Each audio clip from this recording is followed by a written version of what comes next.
चलिए भाई देखिए हम लोग शुरू करने जा रहे हैं एटॉमिक स्ट्रक्चर, और आई होप आप लोगों ने मॉडर्न फिजिक्स थोड़ी बहुत तो पढ़ ही लिए।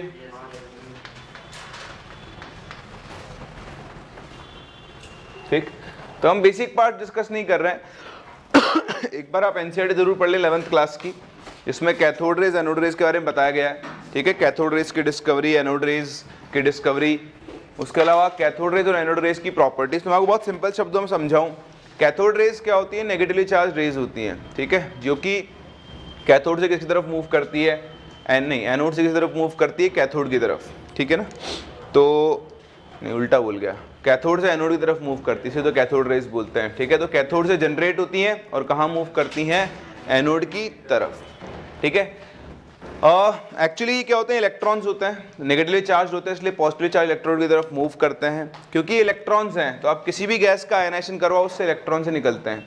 तो कैथोड रेज का नेचर जो गैस फील्ड है उसके नेचर पर और मटेरियल ऑफ इलेक्ट्रोड पे डिपेंड नहीं करता है। ठीक है, ऐसे होती है एनोड रेज। एनोड रेज क्या होती हैं? जो ऐसा लगता है कि एनोड से निकल रही हैं, बट वो एक्चुअली एनोड से नहीं निकलती। तो अगर मैं आपको सेटअप के फॉर्म में बताऊं तो देखो, ये एक छोटा सेटअप होता है, ग्लास ट्यूब होती है, यहाँ पर कैथोड है, यहाँ पर एनोड है। ठीक है, ये बैटरी है, तो यहाँ से इलेक्ट्रॉन ट्रैवल करेंगे, यहाँ से पास होते हैं। तो यहाँ जो गैस है वो आयनाइज होती है, मान लो हाइड्रोजन है, तो हाइड्रोजन गैस का जब आयनाइजेशन होगा तो H++ क्या मिलेंगे? इलेक्ट्रॉन्स।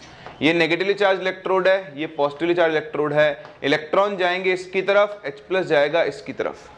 तो एनोड रेज ऐसा लगता है कि एनोड से चल के आ रही है, बट वो एक्चुअली एनोड से जनरेट नहीं होती हैं। वो सिर्फ जो गैस के आयंस आयनाइज हुए हैं वो कैथोड की तरफ मूव करते हैं, तो आपको ऐसा लगता है कि एनोड की तरफ से कोई रेज आ रही है। तो ये बेसिक छोटे छोटे पॉइंट ध्यान रखने हैं। यहाँ आप हाइड्रोजन की जगह अगर हीलियम भर दोगे तो हीलियम के आयनेशन से आपको मिलेगा He++ इलेक्ट्रॉन। तो कैथोड रेज में तो अब भी इलेक्ट्रॉन ही है, लेकिन एनोड रेज में अब कौन आ चुके हैं? He+ आयंस आ चुके होंगे। तो एनोड रेज का नेचर फिल्ड गैस के नेचर पे डिपेंड करता है और मटेरियल ऑफ इलेक्ट्रोड पे भी डिपेंड करता है, लेकिन कैथोड रेज का नेचर फिल्ड गैस के नेचर पर डिपेंड नहीं करता है। ठीक है, कैथोड रेज कैथोड से जनरेट होती हैं, बट एनोड रेज कैथोड से जनरेट नहीं होती है। कैथोड रेज एनोड रेज दोनों ही स्ट्रेट लाइन में मूव करती हैं। ठीक है, और इनकी स्पीड ऑफ लाइट के 1/10 के आसपास होती है, मतलब स्पीड की लाइट के बराबर नहीं होती है, उसकी 1/10 के आसपास होती है कैथोड रेज की, और 30 to 40% के आसपास होती है एनोड रेज की। तो ये आप लोगों को ध्यान रखनी, छोटी छोटी बातें, एक बार एनसीईआरटी जरूर पढ़ लें। ठीक है, फिजिक्स में फोटो इलेक्ट्रिक इफेक्ट पढ़ लिया आप लोगों ने? ठीक है, तो वो मैं नहीं पढ़ा रहा हूँ यहाँ पर, जरूरत नहीं है अपने को। अब वो 11th क्लास में तो हम बहुत डिटेल में पढ़ाते हैं, क्योंकि आप फिजिक्स में नहीं पढ़ते हो, लेकिन अब आप फिजिक्स में पढ़ चुके हो तो आप जानते हो फोटो इलेक्ट्रिक इफेक्ट क्या होता है। तो आइए शुरू करते हैं अपने मेन टॉपिक के साथ, जिसका नाम है बोर्स मॉडल। रदरफोर्ड मॉडल पढ़ लिया क्या आप लोगों ने? हाँ हाँ, फिजिक्स में जो पढ़ा था वही है, वो तो कोई डिफरेंस थोड़ी है। देखिए नेक्स्ट, बोर्स एटॉमिक मॉडल। तो बोर्स एटॉमिक मॉडल ही यहाँ पे सबसे इंपॉर्टेंट पार्ट है। क्या कहता है बोर्स एटॉमिक मॉडल? इसके अपने कुछ पोस्टुलेट्स हैं, उन पोस्टुलेट्स की बेसिस के ऊपर आप काम करते हो। तो अब बात करते हैं इसके पोस्टुलेट्स की। सबसे पहला पोस्टुलेट था that according to Bohr electrons या atom contains electrons, protons and neutrons, and total number of electrons are equal to protons.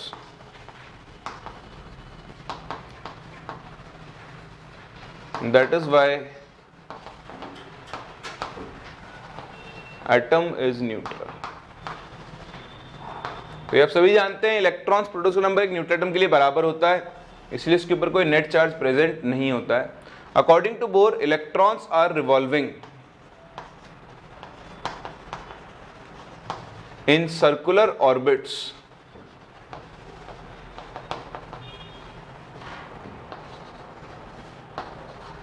Of constant radius around the nucleus. Circular orbit लिखो, सर्कुलर पाथ्स कॉल्ड ऑर्बिट्स और shells. तो Bohr ने second चीज बोली कि जो electrons हैं वो यहाँ पे आप चाहो तो वेरी हाई स्पीड भी ऐड कर देना। So electrons are revolving in circular paths of constant radius around the nucleus at very high speeds, या यहाँ लिख दो एट वेरी हाई स्पीड। तो ये जो सर्कुलर पाथ्स थे, इन सर्कुलर पाथ्स को बोर ने क्या बोला? ऑर्बिट्स, या फिर आप इन्हें क्या बोलते हो? शेल्स भी बोलते हो। ठीक है, तो न्यूक्लियस के अबाउट बहुत सारे ऑर्बिट्स होते हैं या फिर शेल्स होते हैं। ठीक है, आप देखें बोर में और रदरफोर्ड में क्या डिफरेंस था। रदरफोर्ड ने भी ऐसा ही कुछ कहा था, लेकिन रदरफोर्ड का मॉडल क्या हो गया था? फेल हो गया था। रदरफोर्ड ने ये कहा था कि न्यूक्लियस के चारों तरफ इलेक्ट्रॉन सर्कुलर पाथ में घूमता है। तो बाद में आया था मैक्सवेल। मैक्सवेल ने कहा कि इलेक्ट्रॉन एक चार्ज्ड पार्टिकल है, अगर ये सर्कुलर पाथ में घूम रहा है तो देखो न्यूक्लियस के इन्फ्लुएंस में घूम रहा है, यानी न्यूक्लियस के इलेक्ट्रिक फील्ड में घूम रहा है। तो एक पार्टिकल के इलेक्ट्रिक फील्ड में अगर दूसरा पार्टिकल आता है तो अकॉर्डिंग टू मैक्सवेल्स प्रिंसिपल वो उसमें क्या करेगा? एनर्जी लूज करेगा। तो ये घूमता हुआ इलेक्ट्रॉन अपने इस पाथ में एनर्जी लूज करता है। अगर ये लूज कर रहा है तो दोबारा इस पाथ पे घूम, तो अपनी एनर्जी डिक्रीज हो गई तो अपने पाथ की रेडियस कर लेगा, डिक्रीज कर लेगा। इस तरह से घूमता जाएगा और हर बार अपने पाथ की रेडियस डिक्रीज करता जाएगा और एक दिन ही किसके अंदर कूद जाएगा? न्यूक्लियस के अंदर। इस तरह से अगर इलेक्ट्रॉन न्यूक्लियस में कूद गया तो एटम का एग्जिस्टेंस क्या हो चुका है? खत्म हो चुका है, एटम स्टेबल नहीं है। इस चीज को रदरफोर्ड एक्सप्लेन नहीं कर पाया था, तो इसका सोल्यूशन बोर ने निकाला। उसने पहले ही अपने पोस्टुलेट में लिख दिया कि जो सर्कुलर पाथ है उसकी रेडियस क्या है? कांस्टेंट है, मतलब वो चेंज नहीं हो सकती। इलेक्ट्रॉन इसी पाथ में घूमेगा, इससे नीचे नहीं जा सकता, इससे ऊपर नहीं जा सकता। इस चीज को उसने प्रूव भी कर दिया था बाद में। पोस्टुलेट्स उन्हीं को बोलते हैं, इनको आप पहले अज्यूम करते हो फिर उनको आप प्रूव करते हो। ठीक है, फिर इसका थर्ड पोस्टुलेट उसने बोला कि सिंस इलेक्ट्रॉन न्यूक्लियस की तरफ घूम रहा है तो इसको घूमने के लिए जो सेंट्रिपिटल फोर्स चाहिए, the centripetal force required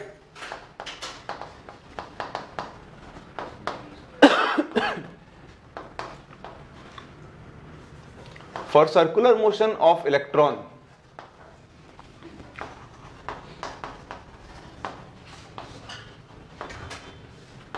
is provided by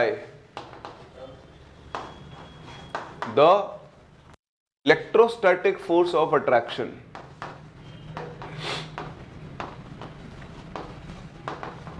between nucleus and electron। तो ये आप देखें, ये आपके पास कोई एक एटम है, ये उसका न्यूक्लियस है और ये इसके चारों तरफ इलेक्ट्रॉन घूम रहा है। तो इस घूमते हुए इलेक्ट्रॉन को घूमने के लिए एक फोर्स चाहिए था, हम क्या बोलते हैं? Centripetal force. आप सभी जानते होंगे उसका फॉर्मूला होता है mv²/r। यहाँ पर me लिख रहा हूं, me मास ऑफ इलेक्ट्रॉन है, v वेलोसिटी ऑफ इलेक्ट्रॉन है, r क्या है? इस पाथ की रेडियस। ठीक है, न्यूक्लियस, किसी भी एटम के न्यूक्लियस में उसके एटॉमिक नंबर के बराबर प्रोटॉन्स होते हैं। तो बताओ इसके न्यूक्लियस में प्रोटॉन्स कितने होंगे? Z। और हर प्रोटॉन का चार्ज किसके बराबर होता है? एक इलेक्ट्रॉन के चार्ज के बराबर होता है। तो बताओ न्यूक्लियस पे चार्ज कितना हो गया? Z × E। तो किसी भी अननोन एटम की न्यूक्लियस पे चार्ज हमेशा कितना होगा? Ze। अब आप बताओ इलेक्ट्रोस्टैटिक फोर्स का फॉर्मूला क्या होता है? KQ1Q2 upon, so this will be equal to K, Q1 की वैल्यू Ze, Q2 की वैल्यू E, सो Ze² अपॉन R²। ये एक पोस्टुलेट बोर्स का जो अपने काम में आएगा। चलिए अगला नेक्स्ट पोस्टुलेट जो बोहर ने कहा, उसने कहा कि एक न्यूक्लियस के चारों तरफ इनफाइनाइट ऑर्बिट्स हो सकते हैं। कितने हो सकते हैं? इनफाइनाइट। ऐसे इनफाइनाइट सर्कुलर पाथ हैं, लेकिन उसने कहा कि इलेक्ट्रॉन सिर्फ उस पाथ में घूम सकता है जहां पे उसका orbit angular momentum mvr h/2π का एक इंटीग्रल मल्टीपल है। मतलब वो 1h/2π, 2h/2π, 3h/2π, 4h/2π। तो उसने बोला कि NH mvr के लिए किसके लिए चाहिए? NH/2π। ये इसका सेकंड सबसे इंपॉर्टेंट पोस्टुलेट है। आप स्टेटमेंट भी लिख लें कि out of the infinite possible circular paths, infinite possible circular paths, electron can only be present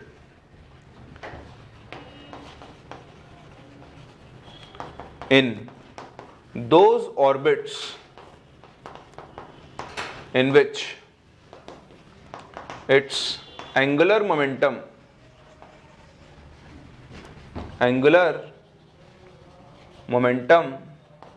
is n integral multiple of h/2π। उसने बोला कि जो उसका एंगुलर मोमेंटम है mvr वो क्या होना चाहिए, nh/2π के इक्वल होना चाहिए। अब ध्यान से देखो, यहां से हम एक इंटरप्रिटेशन निकाल सकते हैं भाई। अगर हम जैसे ना आपको ये बताया कि सर्कुलर पाथ्स होते हैं अलग अलग, ठीक है, तो न्यूक्लियस है, तो इसके अराउंड जो पहला पाथ होगा उसको हम बोलते हैं फर्स्ट शेल या फिर फर्स्ट ऑर्बिट। जो सेकंड पाथ होगा उसको हम क्या बोलते हैं, सेकंड शेल या फिर सेकंड ऑर्बिट। ये हो जाएगा थर्ड शेल या फिर थर्ड ऑर्बिट, या फिर हम इसे बोलते हैं के शेल। याद है बचपन वाले, ये कौन सा शेल होगा, एल शेल।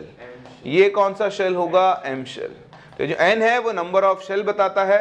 तो देखो जैसे एन की वैल्यू 1 है, फर्स्ट शेल में अगर मैं बात करूं फर्स्ट शेल, तो बताओ फर्स्ट शेल में MVR की वैल्यू कितनी आ जाएगी, h/2π। बताओ सेकंड शेल के लिए MVR की, हाँ, या फिर 2 × h/2π लिख लूं। बताओ थर्ड शेल में वैल्यू क्या होगी MVR की, that will be equal to 3 × h/2। क्या ये h/2π की मल्टीपल की फॉर्म में चल रहा है? तो अगर मैं h/2π को एक पैकेट मान लूं, एक पैकेट, फर्स्ट शेल में एंगुलर मोमेंटम का एक पैकेट है या एक यूनिट है, बताओ सेकंड शेल में कितनी यूनिट है, 2, थर्ड शेल में कितनी है, 3, फोर्थ शेल में कितनी है, 4। तो वो पढ़ा आपने प्लैंक्स क्वांटम थ्योरी, एनर्जी किसकी फॉर्म में ट्रेवल करती है, पैकेट्स की फॉर्म। और जो सबसे छोटा पैकेट होता है उसकी एनर्जी कितनी होती है, hc/λ। कितनी होती है? अगर 10 पैकेट गए तो एनर्जी कितनी हो जाएगी, 10hc/λ। सेम वही है, ये एक छोटा पैकेट है, तो देखो ये उसका दो पैकेट हो गए, ये हो गए 3। बताओ 10th शेल में कितने पैकेट्स होंगे, 10th। तो अकॉर्डिंग टू, या फिर डायरेक्ट स्टेटमेंट फॉर्म में पूछ लेता है, हम ये बोल सकते हैं, हम ये इंटरप्रेट कर सकते हैं, that is the angular momentum, the angular momentum of an electron is quantized। और इसका जो एक क्वांटा है, बताओ वो किसके इक्वल होगा, h/2π। बोलो, बोल सकते हैं? चलिए बहुत ही बढ़िया। उसके बाद बोर ने कुछ और चीजें बताई कि when an electron is present in a shell, it neither loses or gains energy, and therefore these orbits are called stationary orbits or stationary states। That is, the total energy of electron is constant। भाई ना तो energy lose कर रहा है ना gain कर रहा है, तो ऑब्वियसली उसकी एनर्जी क्या रहने वाली है, कांस्टेंट रहने वाली है। ठीक है, सॉरी। तो देखो अगर आपके पास दो शेल्स हैं, ये N1 लोअर एनर्जी शेल, ये है N2 हायर एनर्जी शेल। तो इलेक्ट्रॉन जब लोअर एनर्जी शेल में है तो उसकी एनर्जी कांस्टेंट है। अब अगर वो हायर शेल में जाएगा नीचे से ऊपर, तो यहां से यहां जाने के लिए उसको एनर्जी क्या करनी पड़ेगी, एब्जॉर्ब। ठीक है, एनर्जी एब्जॉर्ब करेगा तो ऑब्वियसली कोई ना कोई वेवलेंथ एब्जॉर्ब करेगा, क्योंकि ई एब्जॉर्ब का फॉर्मूला किसके इक्वल होगा, hc/λ एब्जॉर्ब। फिर ये जब नीचे आएगा, हो सकता है इसी पे आ जाए, किसी और शेल पे चला जाए, तब नीचे जाएगा तो बताओ एनर्जी क्या करेगा, वो एमिट करेगा। और वो एमिट एनर्जी किसके बराबर होगी, hc/λ एमिटेड के। और ये जो एनर्जी एब्जॉर्ब या एमिट होती है वो इन दोनों एनर्जी शेल के गैप के बराबर होती है। किसके बराबर होती है, गैप के। अगर आपको इन दोनों के बीच का गैप पता है तो आप एब्जॉर्ब्ड वेवलेंथ या फिर एमिटेड वेवलेंथ दोनों की वैल्यू क्या कर सकते हो, कैलकुलेट। तो जब तक एक इलेक्ट्रॉन एक शेल के अंदर घूम रहा है, ना तो एनर्जी लूज करता है ना ही वो एनर्जी गेन करता है। लेकिन जब वो एक शेल से दूसरे शेल में जाता है तो लोअर से हायर गया तो एनर्जी एब्जॉर्ब करेगा, हायर से लोअर आया तो एनर्जी क्या करेगा, एमिट करेगा। और एक बार आपको इन दोनों के बीच का गैप पता है तो आप एब्जॉर्ब्ड या एमिटेड दोनों वेवलेंथ को कैलकुलेट कर सकते हो। तो अभी हम आगे चल के देखेंगे क्या होता है, कैसे कैलकुलेट करते हैं। बट ये बोर्ड्स के कुछ पोस्टुलेट हैं जो आपके काम में आते हैं। कॉपी करो इन्हें, फिर बोर के रिलेटिव फॉर्मूले डिराइव करना शुरू करते हैं।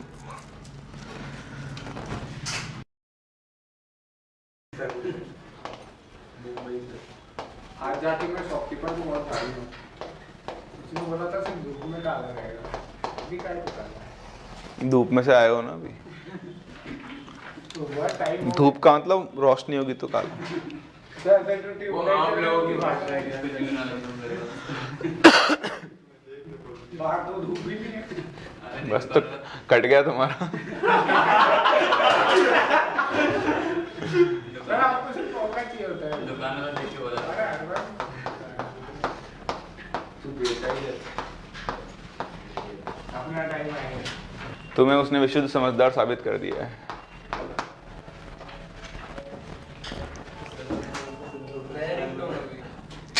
अलार्म है। देखें बोर के दो पोस्टुलेट बड़े इंपॉर्टेंट है, आपको ये ध्यान रखने चाहिए, ये बहुत इंपॉर्टेंट है, इसको काम में लेते हैं बहुत बार, क्योंकि ना ये जनरली लोग याद नहीं रखते हैं, बाकी सारे फॉर्मूले रट लेते हैं। तो सबसे इंपॉर्टेंट ये है, आपको कोई फॉर्मूला याद नहीं रखना पड़ेगा। हाँ वैल्यूज है वो याद हो जाएंगी, बट मेन दो ये है, आपको कोई भी फॉर्मूला डिराइव करना हो आप इन दोनों इक्वेशन से डिराइव करोगे। जैसे मुझे रेडियस डिराइव करनी है तो मैं क्या करूंगा, वेलोसिटी की वैल्यू निकालूंगा एक इक्वेशन से और दूसरे में प्लेस कर दूंगा। तो यहाँ से v की वैल्यू निकालो, क्या बनेगी NH/2πmr, और उस वैल्यू को यहाँ रख दो। तो देखो m इंटू यहाँ से v आ गया NH/2πmr, तो देखो बन गया NH/2πmr whole square upon r is equals to kze square upon r। देखो r स्क्वायर से r स्क्वायर गया, ठीक है, n square h square m से m का स्क्वायर गया। इस r को इधर ले आओ, तो ओवरऑल आप अरेंज करोगे तो r के लिए आपको मिलेगी n square h square upon 4π square m kze square. आपको ये फॉर्म भी याद रखना पड़ेगा, इसको याद मत रखो, ऐसा फॉर्म कभी चाहिए हो आपको तो यहाँ से v के लिए उठा के यहाँ पे रख दो, आपको अपने हो जाएगा। ऑल्दो मैं याद करा दूंगा चैप्टर खत्म होते होते तो, बट स्टिल ये एक फॉर्म आया। अब आप देखो यहाँ पर वेरिएबल कौन कौन है, तो एक तो है n, नंबर ऑफ शेल 1 2 3 4 5 6 जो होगा उसके हिसाब से बदलेगा। एक है z, एटम चेंज हो गया तो भी क्या होगी, वैल्यू चेंज होगी। बाकी सब कांस्टेंट है। h प्लैंक्स कांस्टेंट, इसकी वैल्यू कितनी होती है 6.62 into 10 to power minus 34 joules पर सेकेंड, जूल सेकेंड। हाँ K electrostatic constant 9 10 to power 9, m mass of electron 9.1 in 10 to power minus 31 kg E। सारी वैल्यूज आप रखोगे तो रेडियस का बहुत ही सुंदर सा फॉर्मूला आता है कि रेडियस ऑफ nth शेल या फिर nth orbit is equals to 0.529 into n square by z। हाँ एंगस्ट्रॉम, ठीक है, ये आप सभी जानते होंगे। 1 एंगस्ट्रॉम किसके इक्वल होता है 10 to the power minus 10 metre. 1 nm 10 to power minus 9 metre. 1 picometre, और ऐसे होता है एक 1 फेम्टोमीटर, ठीक है। तो ये रेडियस का फॉर्मूला है, आपको फॉर्मूले साफ साफ दिख रहा है, किसी भी शेल की जो रेडियस है वो n स्क्वायर बाय z के डायरेक्टली प्रोपोर्शनल है। यानी अगर आप दो अलग अलग एटम्स की रेडियस कंपेयर करो तो बताओ किसकी इक्वल हो जाएगी, n2 square upon n1 square into z1 upon z2। तो ये इनका रिलेशन है। आपको मेनली वाले क्वेश्चंस ये मिलते हैं, जैसे मैं आपसे बोलूं कि अच्छा कुछ भी हम कैलकुलेट करें उससे पहले एक टर्म होता है, से हम बोलते हैं बोहर ऑर्बिट और बोहर रेडियस। क्या बोलते हैं, एक तो होता है बोहर ऑर्बिट और एक होता है बोहर रेडियस। तो देखो बोहर रेडियस क्या होती है, पहले तो इस टर्म को समझ लें आप। बोहर रेडियस को हम लोग a0 से डिनोट करते हैं, and this is the radius of first shell of hydrogen atom. तो देखो first shell of hydrogen atom के लिए n की वैल्यू 1, z की वैल्यू 1, यानी जो आपका a0 है उसकी वैल्यू एक्चुअली कितनी होगी 0.529 एंगस्ट्रॉम। तो जो 0.529 एंगस्ट्रॉम है इसी को हम लोग क्या बोलते हैं, a0 बोलते हैं। तो आप किसी भी मतलब ऑर्बिट की रेडियस कैलकुलेट कर सकते हो। मैं आपसे बोलूं, अच्छा ये तो आप सभी जानते हो, लिखा नहीं है, लिख लेना आप लोग। Force model is applicable to single electron species. सिर्फ किस पर एप्लीकेबल है, जिनके अंदर एक इलेक्ट्रॉन होता है, like hydrogen, like He+, like Li2+, like Be3+। समझ पा रहे हैं। तो मैं आपसे बोलूं कि Li2+ का थर्ड शेल की रेडियस है r, बताओ B2 प्लस के सेकेंड शेल की रेडियस कितनी होगी इन टर्म्स ऑफ R, अभी बता देते हैं। Li2 प्लस का Z कितना है 3, N शेल कितना है 3, B3 प्लस का Z कितना है 4 और इसका शेल कौन सा हो गया 2, तो लगा दो R2 upon R1 will be equal to N2 2 square upon N1 3 square into Z1 3 upon Z2 4। देखो 4 से 4 गया, 3 से 3 गया, तो बताओ R2 के लिए हो जाएगी R1/3। बोलो कर सकते हैं। तो सिंपल कंपैरिजन वाले क्वेश्चन है, आपको एक शेल की रेडियस दे देगा और घुमा फिरा कर दूसरे शेल की रेडियस आपसे पूछ लेगा। ठीक है, चलिए। और अगर आप ध्यान से देखें, हम यहां पर ग्राफ प्लॉट कर सकते हैं। तो ग्राफ्स कभी मेंस में नहीं पूछे गए, ना ही एडवांस है, इसलिए इंपॉर्टेंट है। हाँ पूछ सकता है क्योंकि आसान है और जनरली लोग यूज नहीं करते इनको। कुछ नए की खोज में पूछे जा सकते हैं।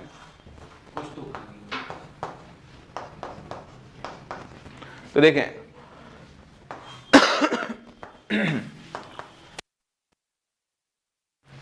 देखो फर्स्ट इज n, तो यहां वेरिएबल n है। जब हम n के साथ देख रहे हैं तो z को कांस्टेंट लेकर चलेंगे, z का वेरिएशन देख रहे हैं तो ऑब्वियसली n को कांस्टेंट लेकर चलेंगे। तो आप बताओ ग्राफ कैसा, y equal to x², parabola है ना, वेरिएबल n है तो n की जगह लिखोगे x, तो y इक्वल टू kx²। बताओ यहां ग्राफ कैसा बनेगा, स्ट्रेट लाइन और इसकी स्लोप 0.529 अपॉन z एंगस्ट्रॉम। ये जरूर ध्यान रखना। तो ऐसा क्वेश्चन पूछ सकता है आपसे, क्योंकि आप मैथ्स वाले हो, ऐसी लाइन बना के दे देगा, ये थीटा दे देगा आपको, मान लो 10 थीटा के लिए दे देगा 0.3 और बोलेगा एटॉमिक नंबर बताओ, है ना। तो ध्यान रखना, ऐसे क्वेश्चन मिल सकते हैं। Rn वर्सेस 1/z, ये भी एक स्ट्रेट लाइन बनेगा और इसकी स्लोप 0.529 इंटू एन स्क्वायर के इक्वल। सिमिलरली Rn और z में ग्राफ बनाओगे तो एक रेक्टेंगुलर हाइपरबोला बनेगा।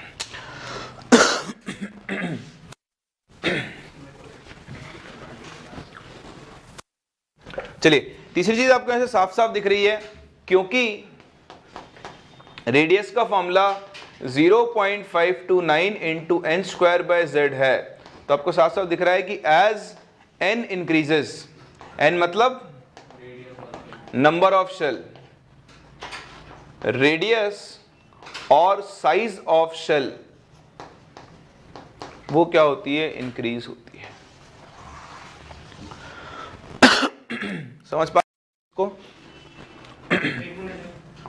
इसलिए आप बोलते हो कि फर्स्ट शेल न्यूक्लियस सबसे ज्यादा पास में होता है, फिर सेकंड शेल, फिर थर्ड शेल, फिर फोर्थ शेल, इस तरह मूव। तो जैसे शेल का साइज बढ़ता है वैसे ऑर्बिटल का साइज भी बढ़ता है। इसलिए हम बोलते हैं कि 3p ऑर्बिटल 2p ऑर्बिटल से साइज में क्या होता है, बड़ा। 4p 3p 2p दोनों से ही क्या होता है, बड़ा होता है। ठीक है, चलिए सेकंड जो आपके पास है टर्म, दैट इज वेलोसिटी।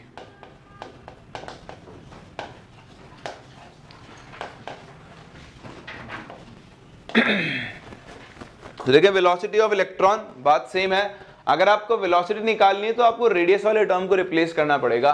तो देखो आपके पास इक्वेशन था mvr is equals to nh upon 2π। एक बार उधर देख के बोलने अभी तो चाहें। रेडियस का हमने क्या लिखा था, n square h square upon 4π square m k z e square, this will be equal to nh upon 2π।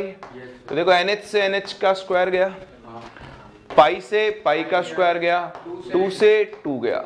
यहां से वेलोसिटी निकालनी है, वेलोसिटी का फॉर्मूला क्या बन जाएगा, 2π m k z e square upon m से m भी गया तो 2π k z e square upon nh। सही है। फिर से देखो z और n को छोड़ दो तो बाकी सब कांस्टेंट है। तो यहां से आप कैलकुलेट करोगे तो वैल्यू मिलेगी 2.188 into 10 to the power 6 into z by n metres पर सेकेंड। ये वैल्यू आपको याद रखनी पड़ेगी।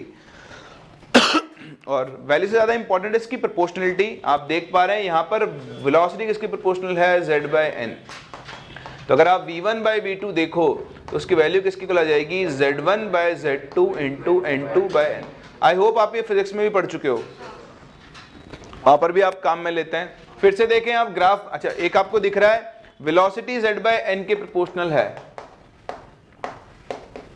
That means as n increases so velocity of electron decreases, यानी फर्स्ट शेल में इलेक्ट्रॉन सबसे तेज घूम रहा होगा, सेकंड शेल में उससे धीरे, थर्ड शेल में उससे भी धीरे। तो जैसे नंबर ऑफ शेल बढ़ता जाएगा इलेक्ट्रॉन की वेलोसिटी क्या होती जाएगी, कम होती जाएगी। चलिए तीसरा ग्राफ, तो आप जो ग्राफ प्लॉट कर सकते हो, एक तो v और z के बीच में कर सकते हो, स्ट्रेट लाइन बनेगा जिसकी स्लोप आप निकाल सकते हो। एक आप ग्राफ प्लॉट कर सकते हो बिटवीन v एंड n, ये एक हाइपरबोला बनेगा। एक आप ग्राफ प्लॉट कर सकते हो बिटवीन v एंड 1/n, जो कि एक स्ट्रेट लाइन बनेगा। सही है। वैसे ये स्ट्रेट लाइन डैश्ड आएगी क्योंकि 1/n है, n के लिए 0 नहीं हो सकती है, तो आप ओरिजिन पे नहीं आ सकते हो कभी, तो बस वो पीछे आप एक्सटेंड करते हो। चीज़ वहाँ पर भी आप ध्यान रख लेना, ये 1/z वाला जो ग्राफ है ये डैश्ड लाइन आएगी। हो गया। चलिए कॉपी करें, फिर बढ़ते हैं आगे, तीसरे टर्म पे मूव करते हैं।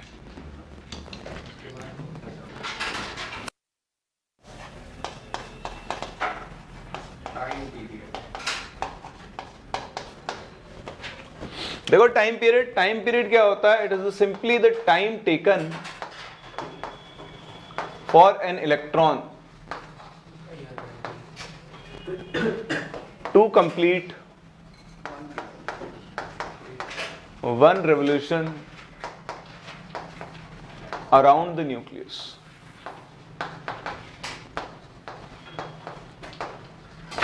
तो न्यूक्लियस के चारों तरफ एक चक्कर पूरा करने में इलेक्ट्रॉन जितना टाइम लगता है उसे हम क्या बोलते हैं, उसका टाइम पीरियड। तो फिजिक्स है, इसमें कुछ है ही नहीं। ये एक न्यूक्लियस का एक चक्कर जब लगाएगा इलेक्ट्रॉन तो कितनी डिस्टेंस कवर करेगा, 2πr। और टाइम आपको निकालना है तो बताओ टाइम किसके इक्वल होता है, डिस्टेंस ट्रेवल्ड अपॉन उसकी स्पीड या फिर वेलोसिटी।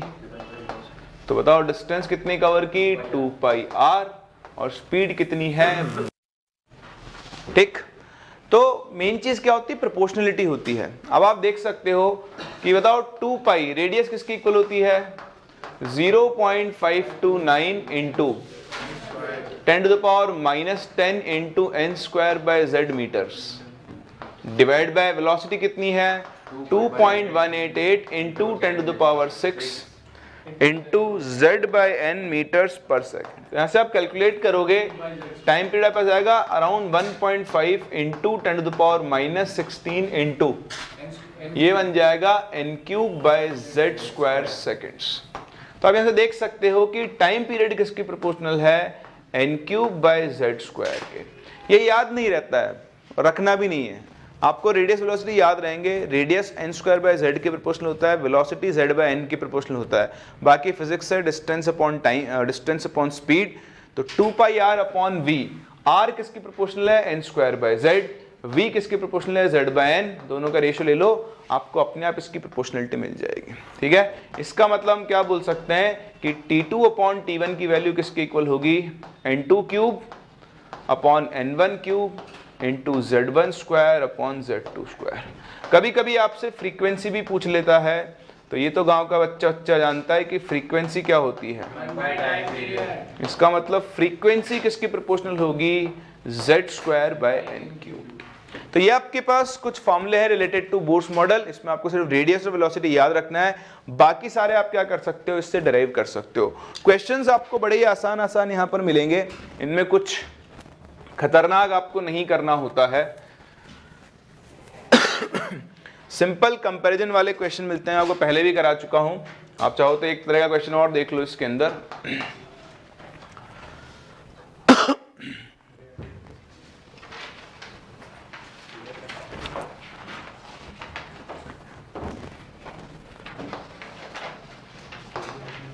लेकिन what will be the ratio of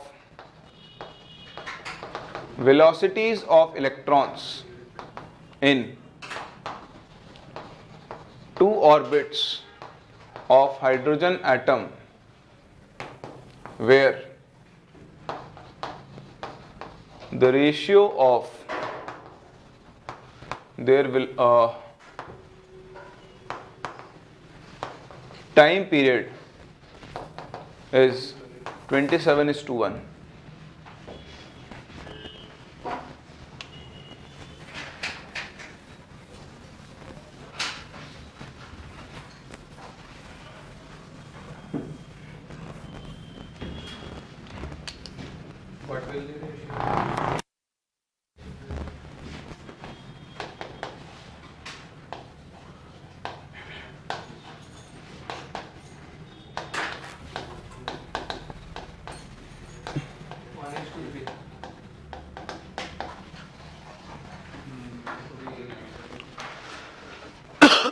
1:3 आ गया।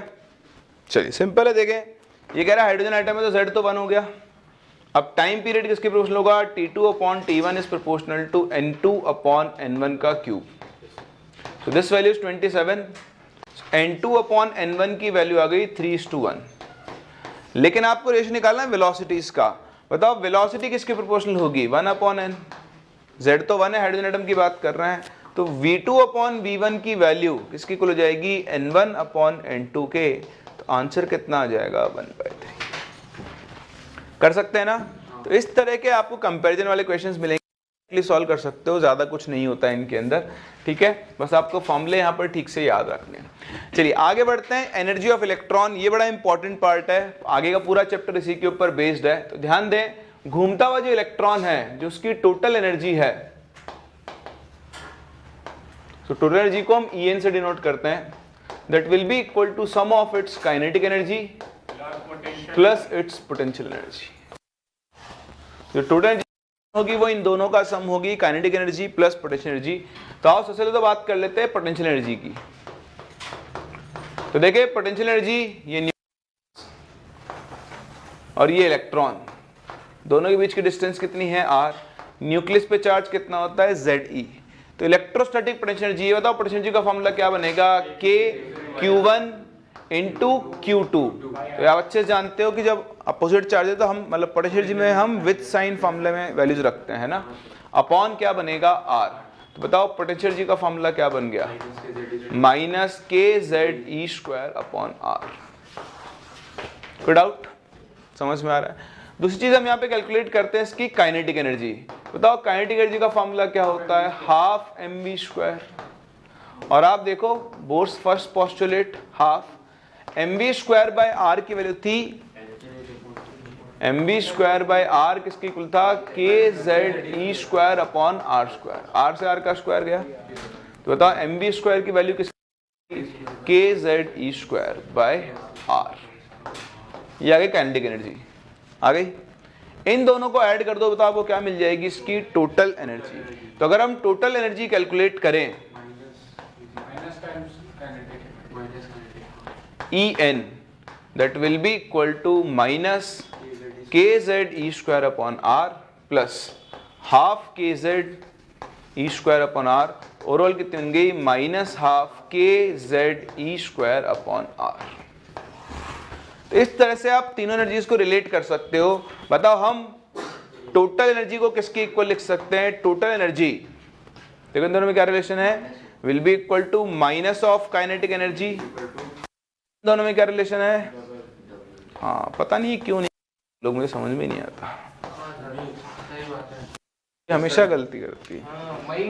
एक ही क्लास थी, एक ही क्लास है, मुझे याद है, लास्ट ईयर थी एक क्लास, उसने ही सही बताया था पहली बार में, वरना अब क्या है, अब फिर से क्या बताओ, फिर से तो अब आप देखो, फिर से तो आप अगले साल आना और बताना, इस साल तो नहीं, इस साल तो मौका खो चुके हैं अब। सर इस साल मैंने तो पहले ही बोल दिया था, अगले साल आके बताऊंगा। मैंने ऐसे बोला कि आप गलत हो।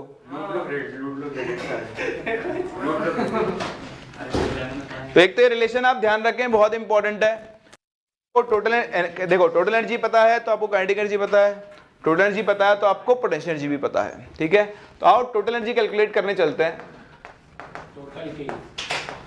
बट टोटल की नहीं, टोटल एनर्जी। अभी क्या की, कुछ नहीं की, जो की सब तुम्हारे सामने है। तो देखो आपने अभी रेडियस का फॉर्मूला डिराइव किया था, जो कि क्या होता है, बोलना जरा,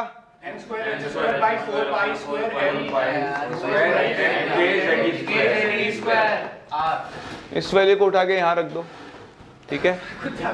तो यहाँ रखोगे तो एनर्जी का फॉर्मूला क्या बन जाएगा, देखो 2 कैंसिल हो गया, -2 π² m K² Z² E4 upon क्या बन जाएगा, n² h²। तो देखो n² और z² दोगे वेरिएबल, बाकी सबके सब क्या है, कांस्टेंट। क्या होता है ना, कभी कभी ये वाली फॉर्म भी पूछ लेता है, वो पूछ सकता है, इसलिए ये याद रखना बहुत जरूरी है आपके लिए। याद नहीं तो डिराइव करना मैंने सिखा दिया है, वहां से डिराइव करके वैल्यू रखें, ये पूछ चुका है एक बार जेईई एडवांस में, तो मेंस में पूछ सकता, कोई बड़ी बात नहीं है। ठीक है, सारे कांस्टेंट के लिए रखोगे तो आपको बड़ा ही सुंदर सा फॉर्मूला मिलेगा, that is total energy of electron in nth orbit, that is En। हाँ ये बोलना, -13.6 into Z square by n square electron volt. एक बार आपको टोटल एनर्जी पता लग गई, दैट मीन्स आपको इसकी काइनेटिक एनर्जी भी पता है, कितनी, +13.6 into Z square by n square electron volt. और पोटेंशियल एनर्जी क्या हो जाएगी, टोटल एनर्जी की double, -27.2 into Z square by n square electron volt. बोलो समझ में आता है? चलिए आप मुझे बताओ इसकी वैल्यू देखकर कि एज n इंक्रीजेस, बताओ, very good, energy of electron increases, क्योंकि साइन कैसा है, नेगेटिव, तो माइनस साइन की वजह से वैल्यू क्या हो रही होगी, बढ़ रही होगी। मैग्नीट्यूड तो कम होता है लेकिन ओवरऑल वैल्यू क्या होती है, बढ़ती है। ये माइनस साइन क्या इंडिकेट करता है, this minus sign, negative sign indicates the attraction force between electron and nucleus। तो एनर्जी की वैल्यू जितनी ज्यादा नेगेटिव होती जाएगी, स्टेबिलिटी क्या होती जाएगी, उतनी ही ज्यादा होती जाएगी। ठीक, इसके अलावा देख काइनेटिक एनर्जी के ऊपर क्या होगा, kinetic energy of electron decreases with increase in n। जैसे नंबर ऑफ शेल बढ़ता जाएगा, इलेक्ट्रॉन की काइनेटिक एनर्जी क्या होती जाएगी, कम होती जाएगी। रीजन आपको दिख रहा है, यहाँ पॉजिटिव चार्ज है, यहाँ पर क्या है, नेगेटिव। चलिए कॉपी करें, फिर इनको डायग्राम की फॉर्म में रिप्रेजेंट करते हैं।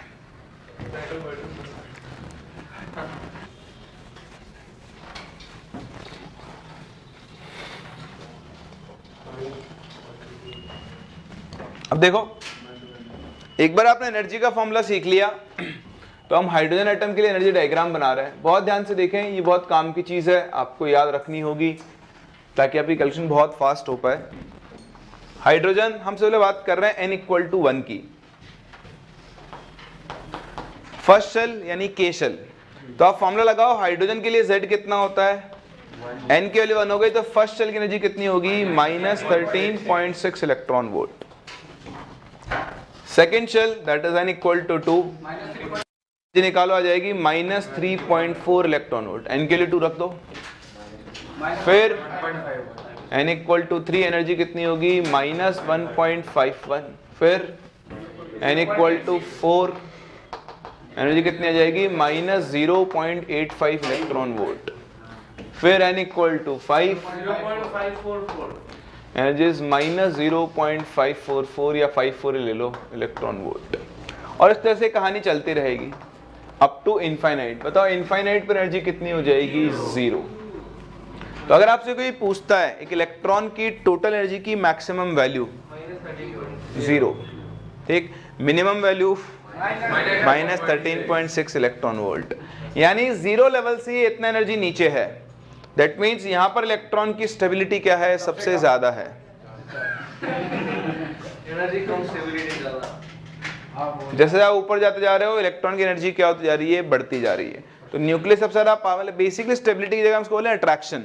फर्स्ट सेल में अट्रैक्शन सबसे ज्यादा है, इसलिए एनर्जी क्या होगी, सबसे ज्यादा नेगेटिव। वो पॉइंट मैं आपको वहां लिखा चुका हूं।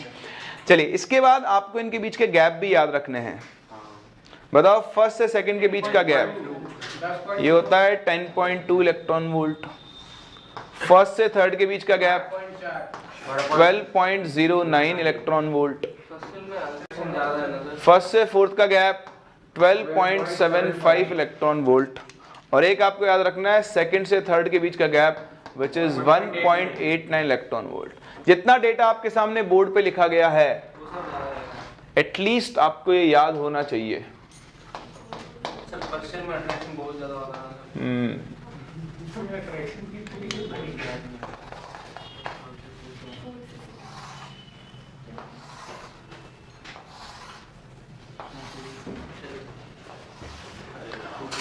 अब देखो अगर आपके पास कोई हाइड्रोजन लाइक एटम, मतलब हाइड्रोजन एटम नहीं है, हाइड्रोजन लाइक एटम है, तो ये याद रखने का बड़ा फायदा है, हाइड्रोजन लाइक और हाइड्रोजन एटम में सिर्फ Z का फर्क होता है। तो अगर इसके फर्स्ट लेंगे जी -13.6 थी तो इसकी कितनी बन जाएगी -13.6 Z²।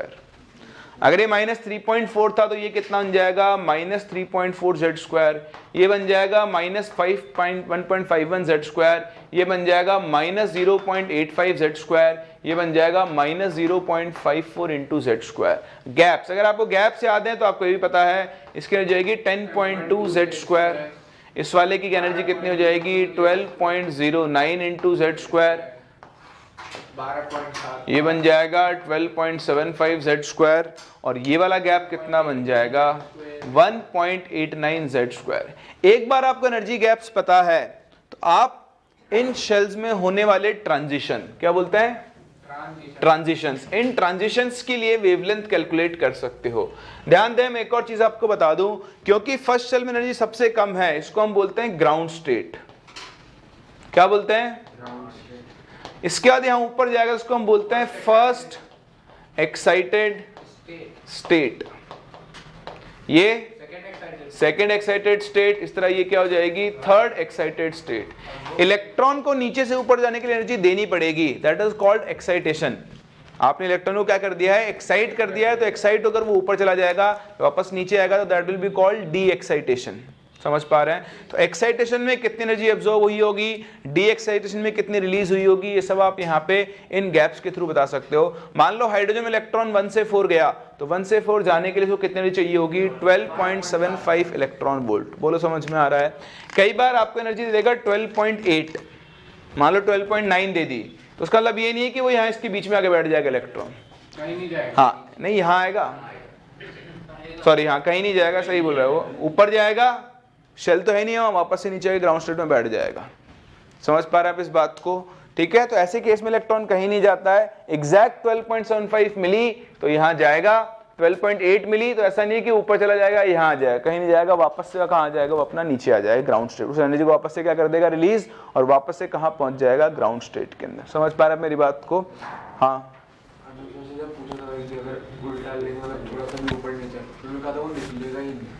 मतलब वही है, निकलेगा नहीं का मतलब क्या है कि वो अगर गया भी तो वहाँ कोई स्टेट तो है नहीं, रुक सकता नहीं है, तो सारी एनर्जी लीजिए वापस से ग्राउंड स्टेट में आ जाएगा। वो निकलेगा तो जरूर हाँ वापस आ जाएगा,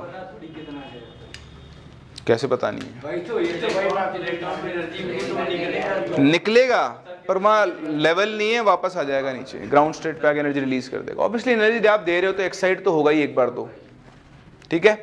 चलिए उसके बाद देखें क्वेश्चंस बड़े आसान से मैं आपसे एक क्वेश्चन पूछूं।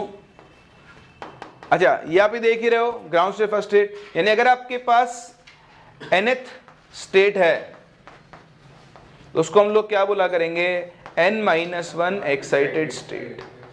जैसे n की वैल्यू 2 थी सेकेंड स्टेट, तो वो कौन सी थी फर्स्ट एक्साइटेड स्टेट। n की वैल्यू 3 है तो वो कौन सी स्टेट हो गई सेकेंड एक्साइटेड स्टेट। तो अभी ध्यान रखना जो एक्साइटेड स्टेट बोली है उससे एक ऊपर आपका n होता है। चलिए क्वेश्चन इज कैलकुलेट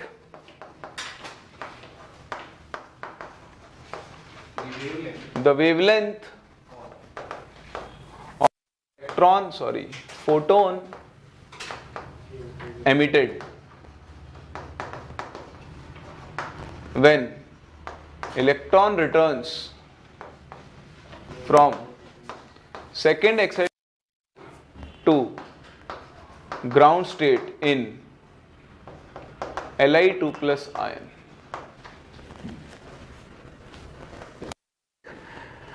तो आई होप आप लोगों ने फिजिक्स में पढ़ लिया होगा E इक्वल टू क्या होता है hc अपॉन लेमडा, और जो hc है hc की हम एक अप्रोक्सीमेटली लेकर चलते हैं 1240 इलेक्ट्रॉन वोल्ट इंटू nm या फिर 12400 इलेक्ट्रॉन वोल्ट इंटू एंगस्ट्रॉम। ये पढ़ा है क्या?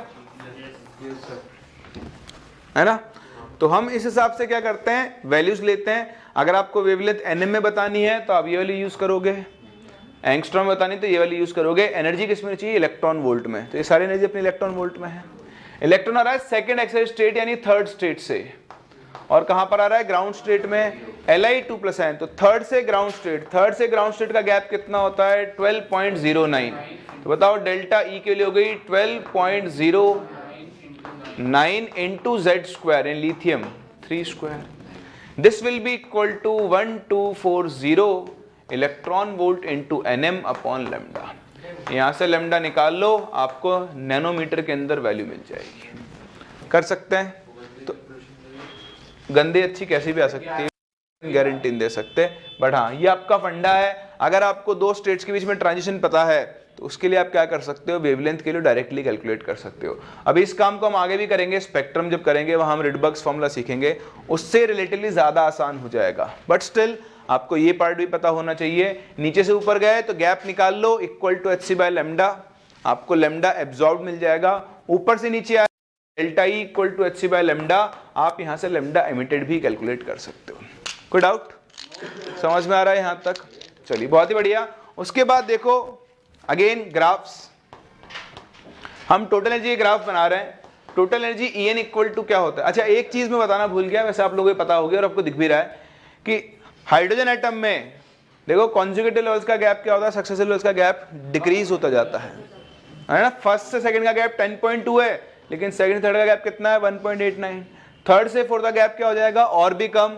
फोर्थ से फिफ्थ का और भी कम. चाहो तो ऐड कर देना कि द सक्सेसिव गैप या the gap between successive levels decreases. ये इसकी कैरेक्टरिस्टिक है. सारे गैप सेम नहीं होते हैं. जैसे जैसे आप ऊपर बढ़ते जाते हो सक्सेसिव लेवल का गैप और भी ज्यादा क्या होता जाता है, कम होता जाता है.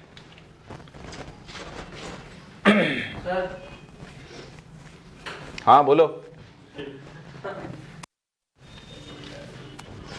फिर देखो एनर्जी का फॉर्मूला आपने सीखा क्या होता है, -13.6 into Z square by n square. बताओ ग्राफ बनाना है एनर्जी और z के बीच में. हाँ वेरी गुड. पैराबोला बनेगा लेकिन ऐसा, क्योंकि नेगेटिव साइन है ना, तो जीरो से आप कहाँ जाओगे, नीचे वाली साइड में जाओगे. इसी तरह अगर आप ग्राफ बनाओ between energy and 1 upon n square, तो ग्राफ बनेगी स्ट्रेट लाइन, लेकिन वो कहाँ पर आएगी, हाँ नेगेटिव की तरफ जाएगी, क्योंकि माइनस साइन है वहां पर. प्लस जीरो नहीं आएगा, ओरिजिन से पास होगी. प्लस जीरो ही बोला इसने. अच्छा कर सकते हैं. तो ये आपके पास टर्म्स थे आयनाइजेशन, सॉरी एनर्जीज. हर एक लेवल की एनर्जी आपको याद रखनी है, एटलीस्ट 5 लेवल तक. ये आपके काम में आती रहती है. नेक्स्ट एक और छोटा टर्म आपको सीखना है, आयनाइजेशन एनर्जी. क्या बोलते हैं आयनाइजेशन एनर्जी? क्या होती है आयनाइजेशन एनर्जी?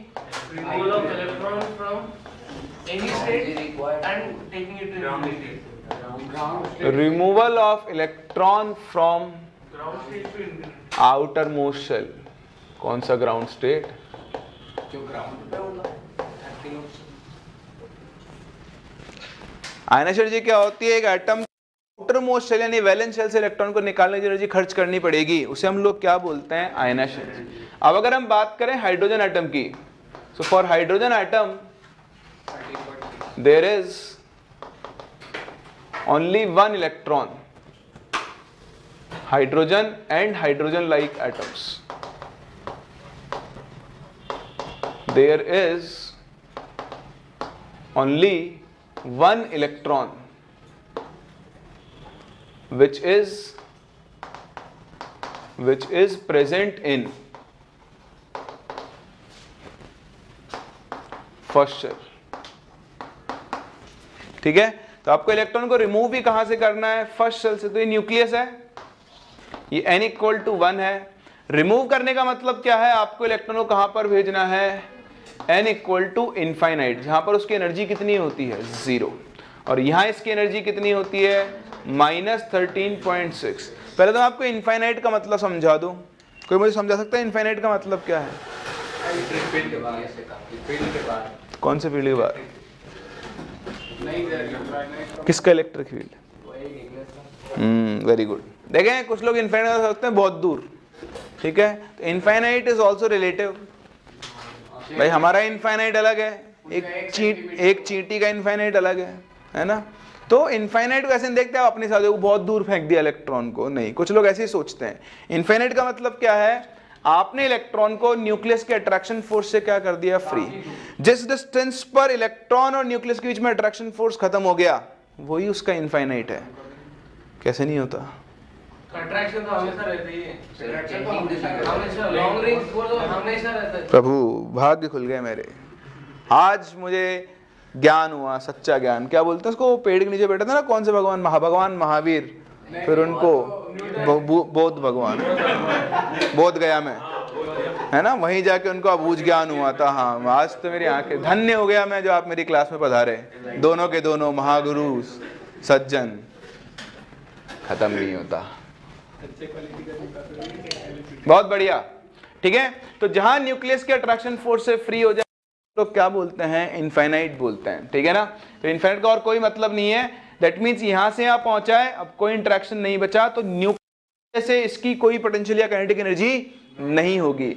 तो यहां से यहां पहुंचाने का जो एनर्जी गैप है डेल्टा ई, वो किसके इक्वल होगा, 0 minus 13.6, that is 13.6 electron volt. ये तो आ गया हाइड्रोजन के लिए। अगर यहीं पर ये हाइड्रोजन लाइक एटम होता तो ये गैप कितना हो जाता, 13.6 Z² इलेक्ट्रॉन वोल्ट। तो अब ये एनर्जी कितनी बन जाती, 13.6 Z² इलेक्ट्रॉन वोल्ट। तो आप समझो, क्योंकि हमें इलेक्ट्रॉन को फर्स्ट शेल से निकालकर इनफाइनाइट पे भेजना है, तो किसी भी एलिमेंट की जो आयनाइजेशन एनर्जी होती है, ionisation energy of hydrogen like element is actually equal to magnitude of energy of first shell. This is much important. इसको आप समझने की कोशिश करें। जैसे मैं आपसे क्वेश्चन करवाता हूँ, देखो क्वेश्चन करते हैं, बहुत इंपॉर्टेंट है, ऐसे क्वेश्चन कभी नहीं पूछे गए और पूछ सकता आपसे। क्वेश्चन ये कह रहा है कि the ionization energy of, let's say हम ले लेते हैं He2+ ion is 52.4 electron volt. ऐसे आर्बिट्रेरी डेटा दे रहा हूं मैं आपको, ठीक है। Calculate the wavelength of photon emitted when electron jumps from second excited state to ground state। ये चलो He2 को छोड़ते हैं, इसको हम बोलते हैं हाइड्रोजन लाइक एटम, ठीक है। तो electron second excited to ground state पर आ रहा है, बताओ फोटोन की वेवलेंथ एमिटेड कितनी होगी। आप तुम्हें तरीका बता दो, कैलकुलेशन में मत जाओ। 4.09 इंटू 12,004 क्या निकलता है वो, उसका गैप का H/λ बराबर एनर्जी गैप का H/λ बराबर। देखो इसको आप कैसे इंटरप्रेट करोगे। अगर आपको किसी एटम के आयनाइजेशन एनर्जी पता है, हाइड्रोजन लाइक एटम की, मतलब आपको उसके फर्स्ट शेल की एनर्जी पता है, बताओ इस एटम के फर्स्ट शेल की एनर्जी कितनी हो जाएगी, -52.4। सही है। और बताओ सेकेंड एक्साइटेड का मतलब क्या हो गया, थर्ड शेल।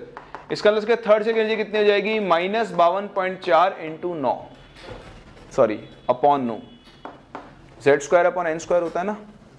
ये समझना बहुत जरूरी है। अगर आपको एक एटम की आयनाइजेशन एनर्जी दे दी है तो आपको उसके फर्स्ट शेल की एनर्जी का मैग्नीट्यूड पता है, और ये हम जानते हैं फर्स्ट शेल में एनर्जी कैसी होगी, नेगेटिव। तो अगर इसके हाइड्रोजन लाइक एटम की आयनाइजेशन एनर्जी 52.4 है, दैट मीन्स इसके फर्स्ट शेल की एनर्जी कितनी है, -52.4। अब अगर आपको फर्स्ट शेल की एनर्जी पता है तो थर्ड की एनर्जी क्या हो जाएगी, E1 अपॉन 3² यानी 9। इन दोनों का गैप निकाल लो तो ये बन जाएगा 52.4 into 8/9। This should be equal to Hc upon lambda. यहां से आपको लैम्डा एंगस्ट्रॉम के अंदर मिल जाएगा। समझ पा रहे मेरी बात को। तो ये पॉइंट समझ लेना, उल्टा याद रखो। अगर आपको आयनाइजेशन एनर्जी पता है, आपको हाइड्रोजन लाइक एटम की क्या पता है, फर्स्ट शेल की एनर्जी पता है, और अगर फर्स्ट की पता है तो फिर आप हर शेल की एनर्जी और उसका गैप भी क्या कर सकते हो, कैलकुलेट कर सकते हो। कोई डाउट समझ में आ रहा है सबको। चलिए कॉपी करें, फिर चलते हैं अपने अगले पार्ट पर, that is called hydrogen spectrum, और उससे हमें बहुत सारी चीजें सीखनी है, काम में भी लेनी है। एंड डालें, देखें नेक्स्ट हाइड्रोजन स्पेक्ट्रम।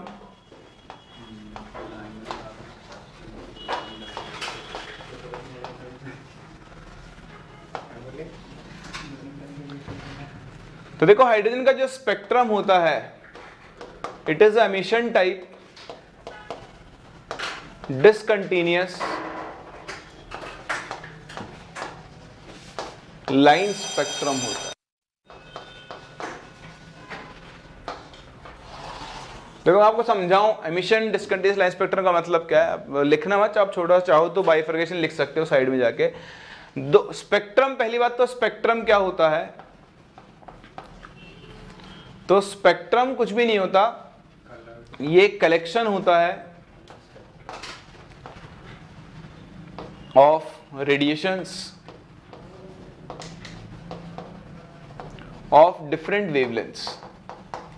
अलग अलग वेवलेंथ के रेडिएशंस को अगर आप एक साथ रख दो, कलेक्ट कर लो, तो उसको हम लोग क्या बोलते हैं, स्पेक्ट्रम। जैसे आप बचपन में सीखते हो, लाइट को, व्हाइट लाइट को जब आप एक प्रिज्म से पास करते हो तो यह है व्हाइट लाइट। व्हाइट लाइट क्या होती है, जिसमें सारे रेडिएशंस प्रेजेंट होते हैं। तो ये क्या होगा, स्प्लिट हो जाएगी इस तरह से। इस स्प्लिटिंग की अगर आप एक फोटोग्राफिक प्लेट पर इमेज ले लोगे, इमेज, तो इसी इमेज को हम लोग क्या बोलते हैं, स्पेक्ट्रम। इस इमेज में एक्चुअली क्या है, अलग अलग वेवलेंथ्स हैं, अलग अलग कलर्स हैं जो आपने कलेक्ट जगह पर। तो स्पेक्ट्रम कुछ नहीं होता है, कलेक्शन ऑफ डिफरेंट रेडिएशंस होता है जिनकी अलग अलग क्या होती है, वेवलेंथ। स्पेक्ट्रम दो तरीके से बनाया जाता है, एक होता है एब्जॉर्प्शन स्पेक्ट्रम, एक एमिशन स्पेक्ट्रम। वाह दिमाग है लड़के में, हाँ। देखो एब्जॉर्प्शन स्पेक्ट्रम, एब्जॉर्प्शन स्पेक्ट्रम नाम से पता लग रहा है, एब्जॉर्ब करेगा किसको, वेवलेंथ को। इसमें क्या करते हैं, हम व्हाइट लाइट लेते हैं, इसको एक सॉल्यूशन से पास करते हैं, ठीक है। उसके बाद लाइट को किससे पास करते हैं, प्रिज्म से, और उसके बाद उसकी इमेज लेते हैं फोटोग्राफिक प्लेट पर। तो होगा क्या, ये जो सॉल्यूशन है इट एब्जॉर्ब्स सर्टेन वेवलेंथ। तो मान लो विबग्योर में से उसने ग्रीन और एब्जॉर्ब कर लिया, तो जब आपको फाइनल फोटो मिलेगी उसके अंदर ग्रीन और ऑरेंज क्या होंगे, गायब होंगे ना। उनकी जगह पर सिर्फ क्या होगी, ब्लैक लाइंस, और बाकी सारे के सारे क्या दिखाई देंगे आपको, कलर। इट्स लाइक एक रेनबो बना और रेनबो में से दो कलर गायब हैं, तो आप देखोगे रेनबो में बाकी सारे कलर हैं लेकिन दो ब्लैक लाइंस दिख रही हैं। तो इसकी जो अपीयरेंस होती है, it appears as dark lines on coloured background. बोलो समझ पा रहे हो इस चीज को, है ना। एक रेनबो को इमेजिन करो जिसमें से दो कलर गायब हैं, तो उन दो कलर की जगह आपको सिर्फ ब्लैक लाइंस मिलेगी, बाकी पूरा का पूरा बैकग्राउंड कैसा होगा, कलर्ड होगा। बोलो कर सकते हैं। एमिशन स्पेक्ट्रम, एमिशन स्पेक्ट्रम में क्या होगा, आपके पास कोई एक लाइट सोर्स होगा, बल्ब हो गया, कुछ भी हो गया, उससे आप लाइट को सीधा किसके थ्रू पास करोगे, प्रिज्म के थ्रू, और यहां पे आपको क्या मिलेंगी, अलग अलग लाइंस मिलेगी ऑन दिस फोटोग्राफिक प्लेट। तो यहां पर फोटोग्राफिक प्लेट खुद कैसी होती है, ब्लैक, उसके ऊपर आपको क्या मिलेंगी, अलग अलग लाइंस मिलेंगी। तो ये आपका एमिशन स्पेक्ट्रम होता है जो आपको कैसे दिखाई देता है, as bright lines on dark background. तो दोनों एक दूसरे के जस्ट क्या होता है, अपोजिट दिखने में। यहां पर लाइंस कैसी होंगी, डार्क, और बैकग्राउंड कैसा होगा, कलर्ड। यहां पर बैकग्राउंड कैसा होगा, डार्क, और लाइंस कैसी होंगी, कलर्ड। एमिशन स्पेक्ट्रम फर्दर दो और टाइप का होता है, कंटिन्यूअस एंड डिसकंटिन्यूअस। कंटिन्यूअस जब आप when to colours can not be differentiated, जैसे रेनबो। रेनबो में आप दो कलर्स के बीच में लाइन खींच के नहीं बता सकते कि ये कलर खत्म हो गया और ये कलर शुरू हो गया, सारे कलर एक दूसरे में क्या होते हैं, मर्ज्ड होते हैं। डिसकंटिन्यूअस जब आपके पास क्या होते हैं, डिस्क्रीट या फिर two colours can be differentiated, two colours are spaced with respect to each other, अलग अलग स्पेसिंग पे बने हुए हैं। डिसकंटिन्यूअस स्पेक्ट्रम दो तरह का बनता है, एक होता है लाइन और एक होता है बैंड। लाइन में आपको क्या मिलती है? डिस्क्रीट लाइंस, यानी अलग अलग लाइंस मिलती हैं ऑफ डिफरेंट कलर। और यहां पर आपको क्या मिलते हैं? Discrete bands of different colour. नहीं, रेनबो में बैंड नहीं होते। Rainbow is continuous spectrum. ये उन्होंने पहना कि लाइनिंग वाली टी शर्ट, हाँ जैसे ये लाइन स्पेक्ट्रम है, पीछे उन्होंने पहन रखा है वो बैंड स्पेक्ट्रम है। थिक बैंड्स मिलेंगे तो बैंड स्पेक्ट्रम, स्ट्रीप लाइंस मिलेंगे आपके पास थिन थिन लाइंस, तो उसको हम लोग क्या बोलते हैं? Line spectrum. तो हाइड्रोजन का स्पेक्ट्रम एमिशन होता है। एमिशन में भी कैसा होता है? डिसकंटिन्यूअस। और डिसकंटिन्यूअस भी कौन सा होता है? लाइन स्पेक्ट्रम होता है। बात करते हैं हाइड्रोजन का स्पेक्ट्रम बनता कैसे है। तो देखो, हाइड्रोजन में एकमात्र इलेक्ट्रॉन होता है जो कि कहां प्रेजेंट होता है? n=1 यानी ग्राउंड स्टेट में। इस इलेक्ट्रॉन को, ये यहां आराम कर रहा था, अचानक से आकाश से बिजली चमकी और इसके ऊपर आगे गिर गई, इंद्रदेव। तो ये जो एनर्जी आई, ये आती है लाइट के फोटोन से। तो एक एनर्जी फोटोन, एक एनर्जी लाइट का एक फोटो एनर्जी लेकर आया, फोटो एनर्जी लेकर आया तो अपने साथ कुछ ना कुछ की वेवलेंथ रही होगी। इस एनर्जी को एब्जॉर्ब करके ये इलेक्ट्रॉन चला गया किसी हायर एक्साइटेड स्टेट में। इस हायर एक्साइटेड स्टेट में इलेक्ट्रॉन रहता है फॉर अबाउट 10⁻⁸ सेकेंड्स। सिर्फ इतनी देर के लिए यहां रुकेगा और वापस से क्या करता है? Jump back. It jumps back. और देखो, जब ये नीचे आता है तो एनर्जी क्या करेगा? एमिट करेगा। ठीक, तो इलेक्ट्रॉन नीचे आएगा तो एनर्जी क्या करेगा? एमिट। एनर्जी एमिट करेगा तो क्या करेगा? वेवलेंथ एमिट करेगा। और अगर ये emitted wavelength, if emitted wavelength wow falls in, ये पहला चैप्टर था ना मेरे लेवल।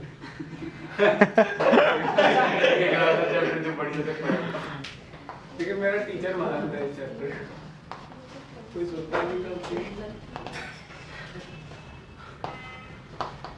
वो पढ़ाते जाता था,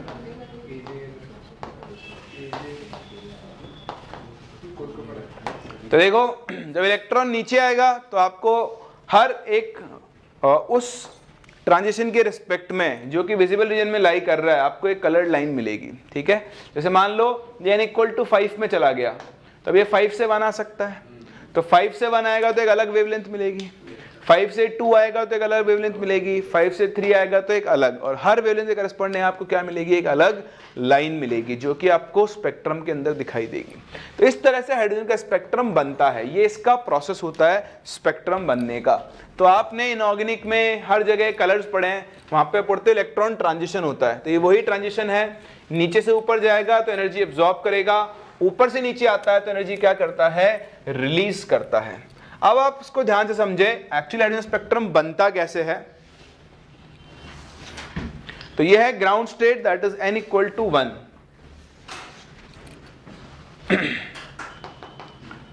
फिर यह है second state n=2, then this is third n=3,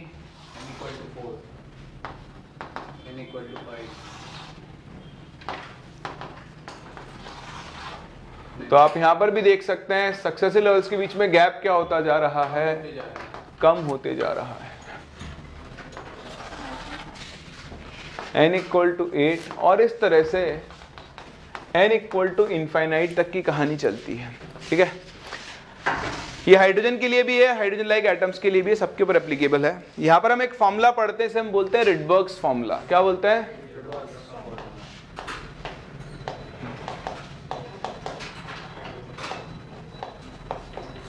for emission spectrum.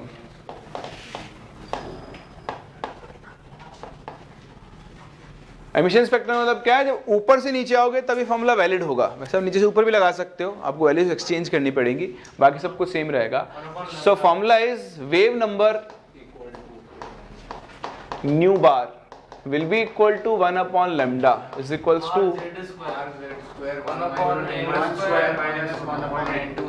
चलिए बहुत ही बढ़िया। R की वैल्यू इज 109677 सेंटीमीटर इनवर्स, 1096 या फिर आप इसे 10 टू द पावर 5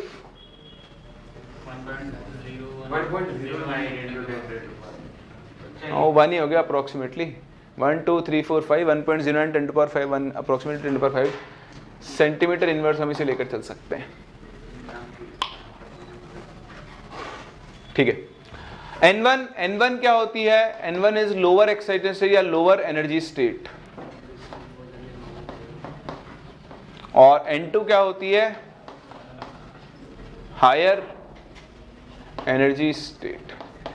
ठीक है, चलिए देखिए स्पेक्ट्रम कैसे बनता है। इलेक्ट्रॉन को कहां पहुंचाना है ये आपकी मर्जी है, इलेक्ट्रॉन को ग्राउंड स्टेट से कहां पहुंचाना है ये आपकी मर्जी है। ठीक है, आपको जहां पहुंचाना है उसके बराबर एनर्जी दे दो। तो मान लो मैंने इलेक्ट्रॉन को एक्साइट करके 5th लेवल पे पहुंचा दिया। कहां पहुंचा दिया? 5th। अब 5th पर ये 10 टू द पावर -8 सेकंड के लिए रुकेगा, ये लिख लेना आप लोगों ने। चलिए 5th पर पहुंचाया, 5th के बाद 4 होगा, 3 होगा, 2 होगा, 1 होगा। तो इलेक्ट्रॉन 5th पर बैठा है और इतनी देर के बाद ही नीचे आएगा।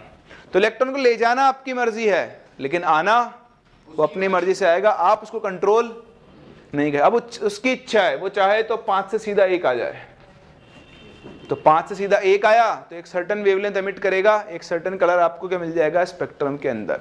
उसकी इच्छा है वो पहले 5 से 4 आए और फिर 4 से 1 आए। बोलेगा नहीं मैं तो पहले 5 से 3 जाऊंगा, फिर 3 से 2 और फिर 2 से 1। बोलेगा नहीं मैं तो 5 से 3 जाऊंगा और फिर 3 से सीधा 1 जाऊंगा। वो बोला नहीं मैं तो 5 से 4 जाऊंगा और 4 से फिर क्या जाऊंगा? 2 जाऊंगा। तो वो जितने तरीके से दो स्टेट्स के बीच में खेल सकता है, उतनी ही आपको क्या मिलती जाएंगी? लाइंस, जिनको हम स्पेक्ट्रल लाइंस के नाम से जानते हैं। किसके नाम से जानते हैं? स्पेक्ट्रल लाइंस के नाम से। तो स्पेक्ट्रल लाइंस को देखना शुरू करते हैं। मान लो इलेक्ट्रॉन कहीं ऊपर गया, कहीं ऊपर से इलेक्ट्रॉन जब पहुंच रहा है n = 1 में, कहां पहुंच रहा है? तो मान लो 2 से 1 पहुंचा या 3 से 1 पहुंचा, 4 से 1 पहुंचा, 5 से 1 आगे तो बोलते जाओ, मेरा काम आप कर लो। तो ये जो सीरीज बनती है इसे हम बोलते हैं लाइमन सीरीज। सीरीज का नाम ले दिया तो N1 फिक्स। क्या फिक्स?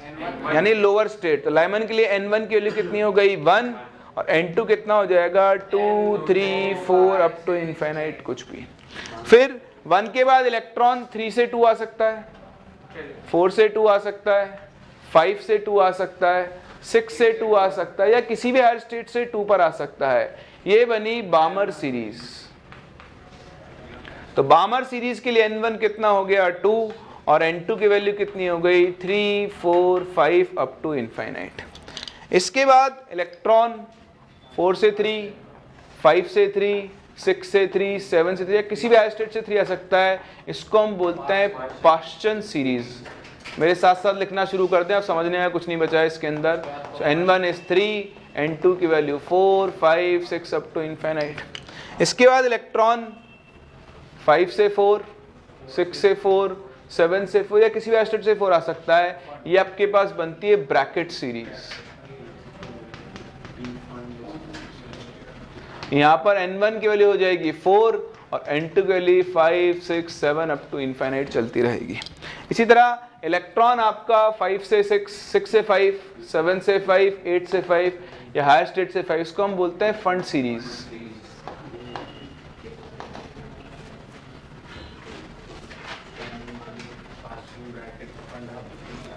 N1 की वैल्यू कितनी हो जाती है यहाँ पर? 5, N2 की वैल्यू कितनी जाएगी? 6 7 अप टू इनफाइनाइट। इसके बाद आएगी अगली सीरीज, इसको हम बोलते हैं हम्फ्री सीरीज। उसके बाद की जरूरत नहीं होती है। ठीक है, तो ये आपके पास सीरीजेज हैं, और डिपेंडिंग ऑन कि कहाँ इलेक्ट्रॉन आके वापस जंप करके वापस आ रहा है, उसके हिसाब से हमने सीरीज को डिफाइन किया है। तो सीरीज का नाम ले लिया तो क्या हो जाएगी? N1 के लिए फिक्स हो जाएगी। ठीक है, अब देखो ये जो है ना, ये आपको दिख रही है, इसको हम बोलते हैं फर्स्ट लाइन। क्या बोलते हैं? या फिर हम इसे अल्फा लाइन भी बोलते हैं। ठीक, तो बताओ ये लाइमन की कौन सी लाइन होगी? सेकेंड लाइन या फिर बीटा। ये कौन सी होगी? गामा। ये होगी डेल्टा, ये होगी थीटा, फिर होगी ईटा, और चलते रहेगी ऐसे ही। ठीक है, सो बेसिकली आपको अल्फा बीटा गामा 3 पता होनी चाहिए। तो अल्फा किसी भी सीरीज की पहली लाइन होती है, बीटा दूसरी लाइन होती है, गामा तीसरी। सीरीज का नाम लिया तो n1 फिक्स, लाइन का नाम लिया तो n2 फिक्स। मैंने बोला अल्फा लाइन ऑफ लाइमन तो यानी n1 की वैल्यू 1 और n2 की वैल्यू 2। मैंने बोला बीटा लाइन ऑफ बामर, तो बामर के लिए n1 कितना होता है 2। अब सेकंड लाइन बोलिए तो n2 की वैल्यू कितनी आ गई 4। समझ पा रहे हैं? थर्ड लाइन ऑफ पाश्चन तो n1 तो 3 और n2 की वैल्यू कितनी हो जाएगी 6। बोलो समझ सकते हैं? फिर देखें आपके पास दो और, चलो एक सीरीज को अपन एनालाइज ही कर लेते हैं, लाइमन सीरीज को, वहीं पे सारी चीज डिस्कस कर लेंगे।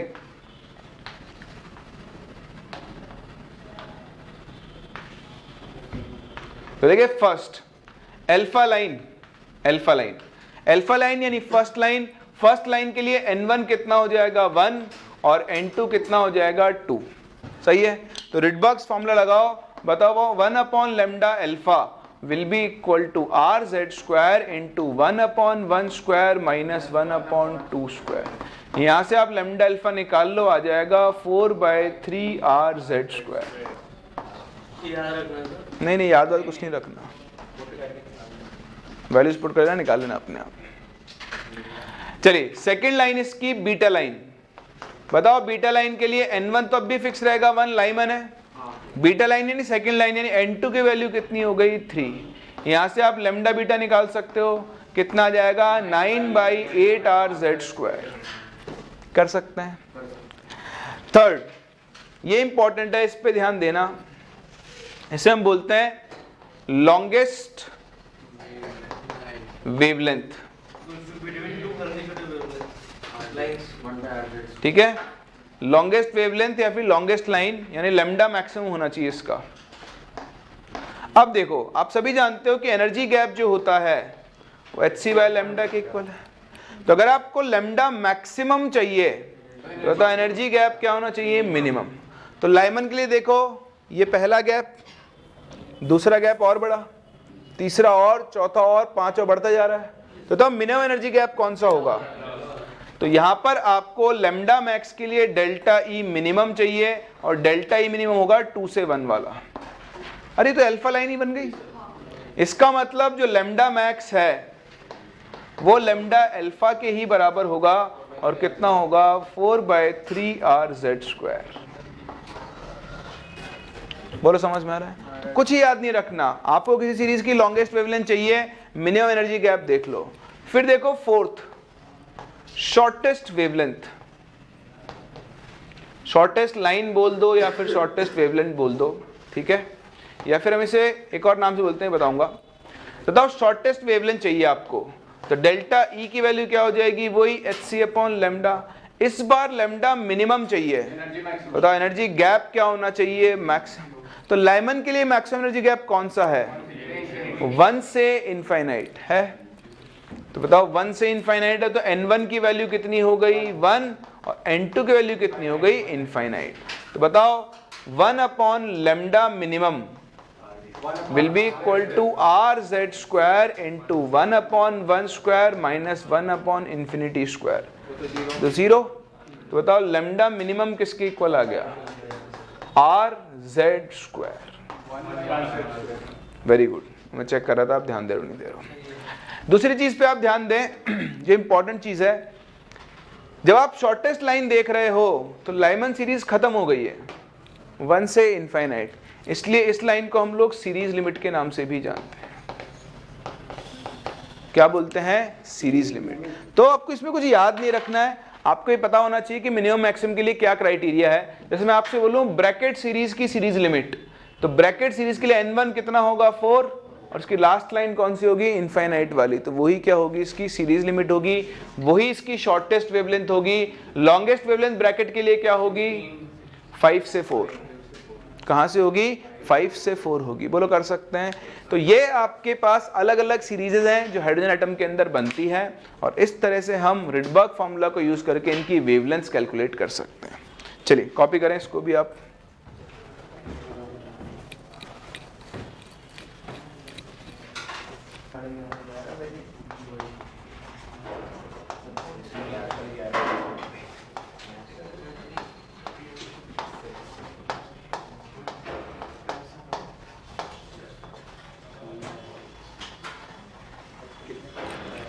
फिर देखो calculation of number of spectral lines. जब इलेक्ट्रॉन एक शेल से दूसरे शेल में जाता है तो आपको दिख रहा है अलग अलग तरह की लाइंस बना रहा है। Yes sir. तो ये कितनी लाइंस एमिट होंगी दो शेल्स के बीच में, वो आपको यहाँ पे कैलकुलेट करनी आनी चाहिए।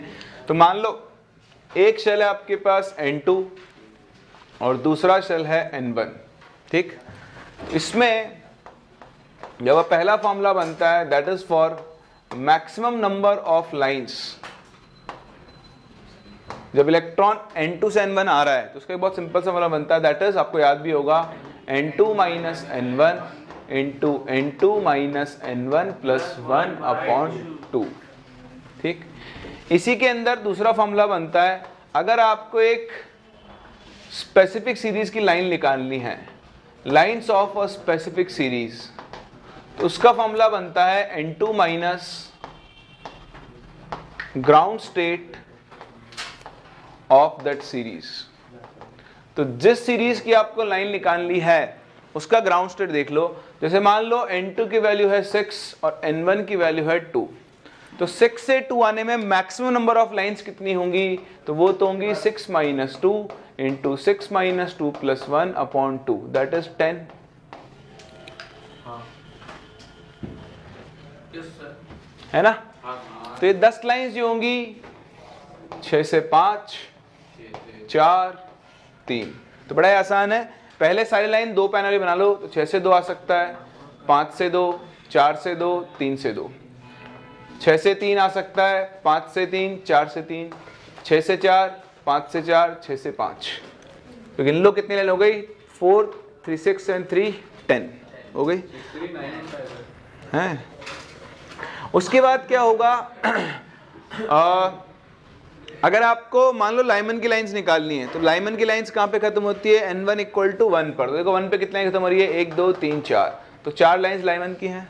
बताओ बामर की लाइंस कितनी है, 3, पास्टन की कितनी है, 2, ब्रैकेट की कितनी है, 1। आप डायरेक्ट फॉर्मूला भी लगा सकते हो, आपको N2 पता है। बताओ लाइमन की लाइंस कितनी होंगी, N2 माइनस, सॉरी लाइमन तो होगा ही नहीं, बामर से शुरू होगा ना 2 से, तो ये हो गया पास्टन, ये हो गया ब्रैकेट और ये हो गया फ्रंट। तो बताओ बामर की लाइंस कितनी होंगी, 6 माइनस 2, 6 माइनस 2 4। बताओ ब्रैकेट कितनी होगी, 6 माइनस 4, 6 माइनस 4 2। पास्टन की कितनी होगी, पास्टन के लिए ग्राउंड स्टेट कितनी होती है 3, तो 6 माइनस 3, पास्टन की लाइंस कितनी हो गई 3। तो अगर आपको एक स्पेसिफिक सीरीज की लाइंस निकालनी है तो आप डायरेक्टली ये फॉर्मूला यूज कर सकते हो, N2 minus ground state of that series. एक और ध्यान दें, ये फॉर्मूला थोड़ा इंपॉर्टेंट है। अगर आपके पास एक सिंगल एटम है, for a single hydrogen atom, single और कभी कभी आइसोलेटेड बोल देता है atom, then maximum number of lines will be equal to बनेगा N2 माइनस। देखें ये जो फॉर्मूला आपने पढ़ा ना, ये वाला, ये एप्लीकेबल है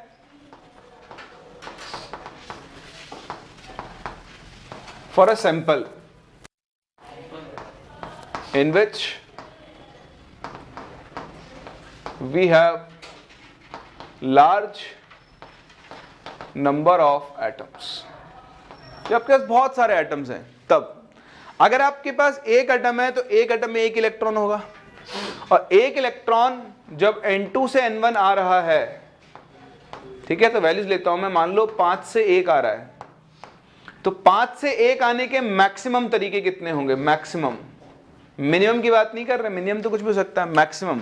तो मैक्सिमम कितना होगा, 5 से 4, 4 से 3, 3 से 2, 2 से 1।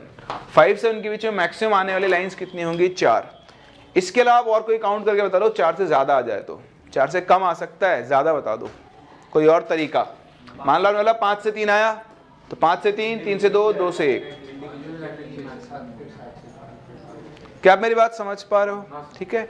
यहां पे क्या होता है, यहां पे बस बहुत सारे हाइड्रोजन एटम है, किसी एक हाइड्रोजन एटम में ये ट्रांजिशन हुआ, दूसरे में ये हो गया, तीसरे में ये, चौथे में ये, पांचवें में रिपीट, और उनको काउंट नहीं करेंगे, छठे में ये, सातवें में ये, ठीक है। जैसे हम सब लोग बैठे हैं, हम सब लोग इस बिल्डिंग के 4th फ्लोर पे चले जाए और वहां से नीचे आए, ठीक है, तो उसमें आने के कितने तरीके हैं, तो 4 - 1 इंटू 4 - 1 + 1/2, ठीक है, हो सकता है आप में से कोई थर्ड फ्लोर पे जाए, कोई सेकंड पे जाए, कोई ग्राउंड पे जाए, कोई थर्ड से 2 पे जाए, कोई 2 से 1 पे जाए, कोई 3 से सीधा 1 पे चला जाए, ठीक है। लेकिन अगर एक ही आदमी जाए, सिर्फ मैं जाऊं और मुझे 4 से 1 आना है, 4 से ग्राउंड पे, तो 4 से ग्राउंड पे आने के कितने मैक्सिमम तरीके हैं? 4 - 1 दैट इज 3। उससे ज़्यादा तरीके नहीं हो सकते, उससे कम हो सकते हैं। क्या आपको फॉर्मूला समझ में आ रहा है? किसी को डाउट है इसके अंदर? चलिए, तो ये स्पेक्ट्रल लाइंस हैं, अब आप ये कॉपी कर लो। मैं आपको इसके ऊपर एक क्वेश्चन करा देता हूं, जिससे आपको टाइप ऑफ क्वेश्चन का आइडिया मिल जाएगा। बस इन्विजिलेटर बेवकूफ को फिर देखो कैसा बनाते हैं। यही तो पढ़ाने वाले बच्चे जाते हैं एग्जाम में। आपको क्या पता जो आपके आगे बैठा है वो आपसे इंटेलिजेंट है या नहीं पेपर में? नहीं होगा। तो फिर आप कैसे क्या कर लोगे? इन्विजिलेटर आपको बोलेगा जा बेटा खुला चीटिंग कर ले, फिर नहीं, ऐसे एग्जाम में कोई है ही नहीं ना। जब आप अपने आगे वाले को नहीं जानते, पीछे वाले को नहीं जानते, आजू वाले को, बाजू वाले को, किसी को भी नहीं जानते, आपको पता ही नहीं कि वो आपसे इंटेलिजेंट है या नहीं। पता पड़ा आपने अपने सही किए थे, उसको देख के सारे गलत कर दिए। सर जिसका रोल नंबर दोनों का मेरे पास है उनको जानते हैं। कैसे हो सकता है ऐसा? नहीं, हम दोनों ने साथ, हम तीनों ने साथ में ही फॉर्म भरा परसेंट। तो उसको कोई अश्योरिटी नहीं है कि साथ में वो आएगा। यही तो दुख है सर। कुछ भी अब तो कुछ भी। अरे क्या अलीबाग से आए हो क्या? क्या देखो question, hydrogen atoms in their ground state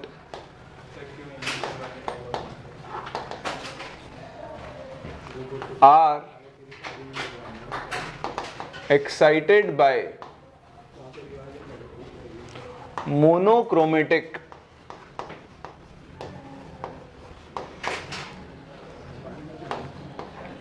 radiation of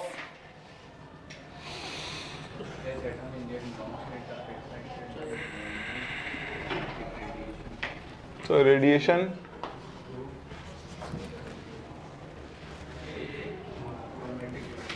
resulting in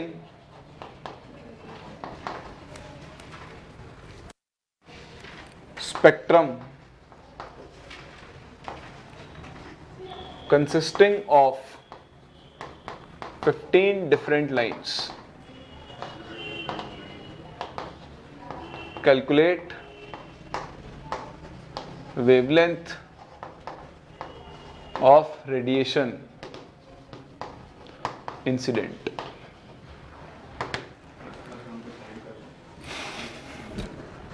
चलिए भाई कैलकुलेट करें।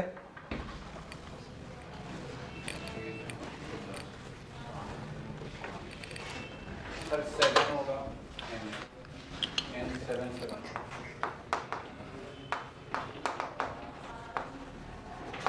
Calculate of rate in the incident radiation क्या होता है?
हो गए? कितना? वेवलेंथ बताना है, वेवलेंथ 6 नहीं बताना। देखिए क्वेश्चन क्या है, ये कह रहा है कि इलेक्ट्रॉन्स ग्राउंड स्टेट में बैठे हुए थे, इन इलेक्ट्रॉन्स के ऊपर एक वेवलेंथ आके गिरी, ये इलेक्ट्रॉन ऊपर चला गया किसी हायर स्टेट में, और जब वहां से नीचे आया तो आपको टोटल 15 लाइन मिली। तो n2 - n1 into n2 - n1 + 1/2 तो यहां से देखो n2 इंटू n2 माइनस 1 की वैल्यू आ गई 30, जिसको आप 6 इंटू 5 लिख सकते हो। तो यहां से n2 की वैल्यू आ गई 6।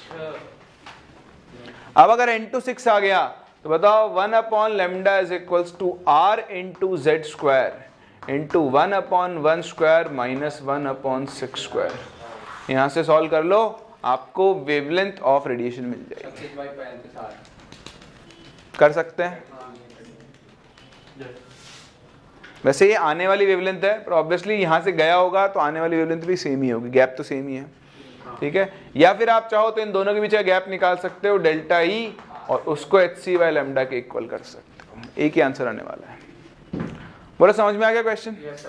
ठीक है। तो छोटे छोटे क्वेश्चन है जिनसे आपको खेलना आना चाहिए। ये एक और इंपॉर्टेंट चीज हाइड्रोजन एटम के लिए आपको याद रखना होगा, लाइमन सीरीज अल्ट्रावायलेट रीजन में लाई करती है, बामर किस में लाई करती है? विजिबल। और कुछ याद रहना रे, बामर याद रहनी चाहिए, किस में लाई करती है? विजिबल। क्योंकि कई बार वो बोल देगा कि एक लाइन मिली विजिबल रीजन में, तो विजिबल रीजन मिली मतलब वो कौन सी लाइन है, लेकिन वो सिर्फ और सिर्फ किसके लिए होगी? हाइड्रोजन एटम के लिए। किसी और के लिए है तो फिर वो विजिबल रीजन में नहीं आएगी। इसको आप याद रख सकते हो इससे। यह ललुआ के बापू का बीपी हाई। सो ललुआ के बापू का बीपी हाई, UVIIF, ऐसे आपको इसको याद रखना है। UVIIF ही है, बस इसको तो याद हो जाएगा आपको।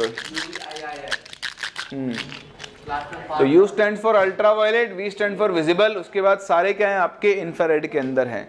लेकिन ये सिर्फ हाइड्रोजन के लिए है। अगर मैं बोल दूं Li2+ आयन के लिए बामर विजिबल में है तो वो कहना क्या होगा? गलत होगा, ठीक है। इसके बाद मैं आपको एक क्वेश्चन करवाता हूँ, बहुत बढ़िया, बहुत अच्छा क्वेश्चन है, कभी नहीं पूछे गए, पूछ सकता है, आसान है, क्लिक करने वाली बात होती है, हो पाएगा वरना नहीं हो पाएगा।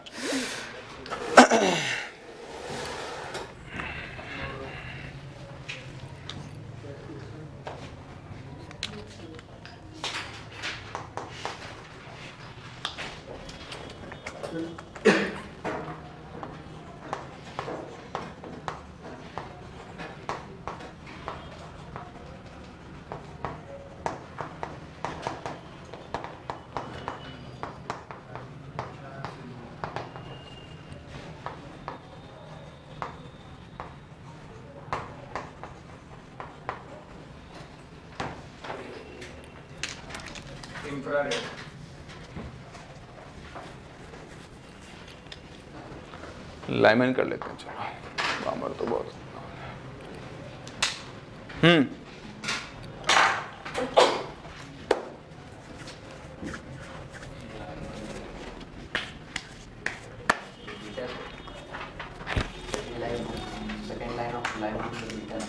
हाँ, सेकेंड लाइन कर लो, बीटा लाइन।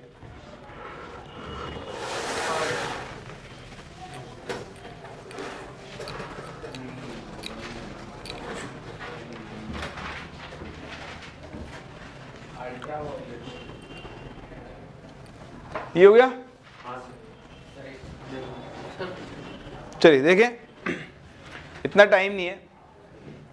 He+, आप He+ के लिए बोल रहे हो लाइमन की सेकंड लाइन, तो लाइमन यानी N1 के लिए तो हो गई 1, और N2 की वैल्यू कितनी हो गई? 3।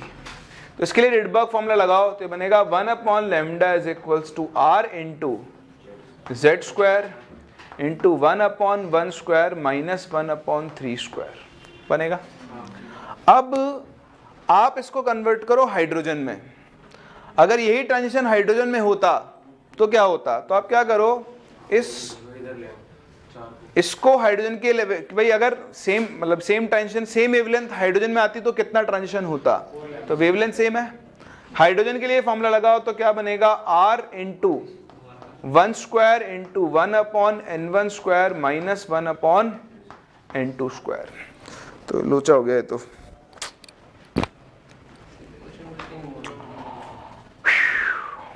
बामर की सेकंड लाइन दी थी मैंने आपको पहले।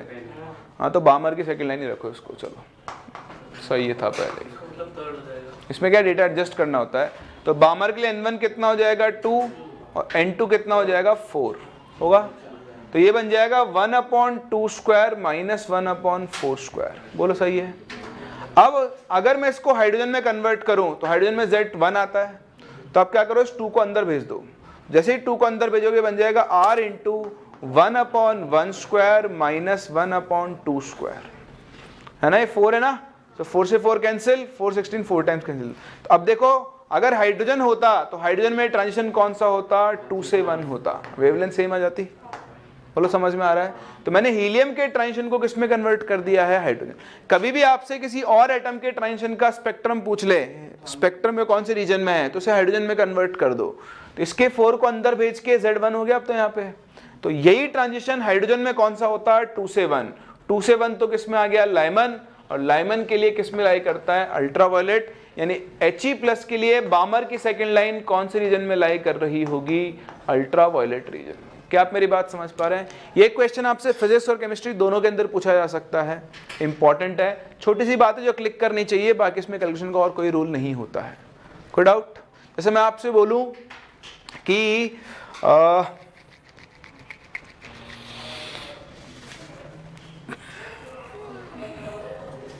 9 से 3 लिथियम, 923 लिथियम है, ठीक है। तो हाइड्रोजन में कौन सा, मतलब कौन से स्पेक्ट उसमें लाई कर रहा होगा, तो लिथियम के लिए फॉर्मूला लगाओ, R into 3 square into 1/3 square minus 1/9 square. इसको हाइड्रोजन में कन्वर्ट करो तो 9 को अंदर भेज दो, तो 1/1 माइनस 1/3 स्क्वायर। तो 3 से 1 लाइमन आ गई, फिर से किस में लाई करेगी, अल्ट्रावायलेट में लाई करेगी। कर सकते हैं? चलिए, तो इस तरह से आपको इन क्वेश्चन से खेलना आना चाहिए, बाकी क्वेश्चन फिर आप और प्रैक्टिस कर सकते हो। आगे बढ़ूं। बोर्स मॉडल आप जानते हो कि सक्सेसफुल नहीं था, इसके कुछ लिमिटेशंस थे। पहला, ये सिर्फ किस पे अप्लाई किया जा सकता है, सिंगल इलेक्ट्रॉन स्पीसीज के ऊपर। दूसरा, आप लोगों को याद होगा, नहीं याद होगा आप लिख लेना चाहो तो पॉइंट्स। दूसरा, ये ज़ीमैन इफेक्ट और स्टार्क इफेक्ट को एक्सप्लेन नहीं कर पाया था। तो इसके लिमिटेशन में आप लोग 2-3 चीजें तो लिख दो। पहला, applicable for single electron species. Second, can not explain Zeeman and, Zeeman होता है मैग्नेटिक फील्ड के लिए, एंड स्टार्क इफेक्ट जो कि होता है इलेक्ट्रिक फील्ड के लिए।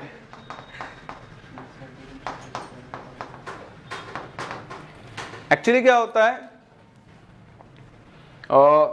Splitting of spectral line, splitting of spectral lines in magnetic field and electric field. क्या होता है, बोहर ने कहा था कि जब इलेक्ट्रॉन लेट्स से 4 से 3 में आया, तो 4 से 3 में आने पर एक लाइन बनी, यही सिखाया था बोहर ने। लेकिन जब इस लाइन के ऊपर इलेक्ट्रिक और मैग्नेटिक फील्ड लगाया गया तो ये लाइन फर्दर से क्या हो गई, और लाइंस के अंदर स्प्लिट हो गई। तो ये स्प्लिटिंग क्यों हुई, इसको बोहर एक्सप्लेन नहीं कर पाया था। आगे चल के हमने इनको एक्सप्लेन किया। हमने बोला कि जब आप थर्ड शेल में हो, ठीक है, तो थर्ड शेल में आपके पास क्या होते हैं, अलग अलग सबशेल्स होते हैं। क्या होते हैं, और उन सबशेल्स के अंदर क्या होते हैं, ऑर्बिटल्स होते हैं। तो जनरली वो ऑर्बिटल्स क्या होते हैं, डीजनरेट होते हैं। क्या होते हैं, ये अगर आप सिंगल एटम की बात करो ना, हाइड्रोजन एटम की, तो आपने शायद N+L रूल पढ़ा हो, मैं भी आगे बताऊंगा अभी। तो उसमें क्या होता है, थर्ड शेल के सारे ऑर्बिटल्स की एनर्जी क्या होती है, सेम होती है, 3s 3p 3d, जब कोई इलेक्ट्रिक या मैग्नेटिक फील्ड नहीं है। लेकिन जैसे इलेक्ट्रिक मैग्नेटिक फील्ड आया तो 3s 3p 3d एनर्जी में डिफर कर जाते हैं। तो जो एक लाइन थी, अभी तो इलेक्ट्रॉन फोर्थ शेल से थर्ड शेल में आया है, थर्ड शेल में भी वो कौन से सबशेल में जाएगा, 3s में जाएगा, 3p में जाएगा, 3d में जाएगा। उसके हिसाब से आपको 3 और अलग अलग लाइंस मिल सकती हैं। तो ये जो स्प्लिटिंग ऑफ लाइंस होती है, ये किसकी प्रेजेंस को दिखाती है, सबशेल की प्रेजेंस को दिखाती है। किसकी प्रेजेंस को दिखाती है, आप में से कई लोग ये सवाल करते हैं कि सर किसने देखा कि शेल के अंदर सबशेल होता है। इसने देखा, ये एक लाइन आई, ये आई शेल के करस्पॉन्डिंग, उसके बाद 3 लाइन और क्यों बन रही है, मतलब उस एनर्जी के भी अंदर कोई और लोअर एनर्जी है तो वो जो अलग अलग एनर्जी लेवल्स हैं वो किसको रिप्रेजेंट कर रहे हैं, सबशेल्स को रिप्रेजेंट कर रहे हैं। तो इस स्पेक्ट्रम से इनकी प्रेजेंस को कंफर्म करते हैं हम लोग, इसके अलावा पर किसी चीज से इसको एक्सप्लेन नहीं कर सकते। ध्यान रखना, स्टार्क इफेक्ट और ज़ीमान एक्सप्लेन नहीं कर पाया था। उसके अलावा ये डी ब्रोगली प्रिंसिपल और हाइजेनबर्ग्स अनसर्टेनिटी प्रिंसिपल को फॉलो नहीं करता है, तो ये इसका तीसरा ड्रॉबैक है, इट डज नॉट फॉलो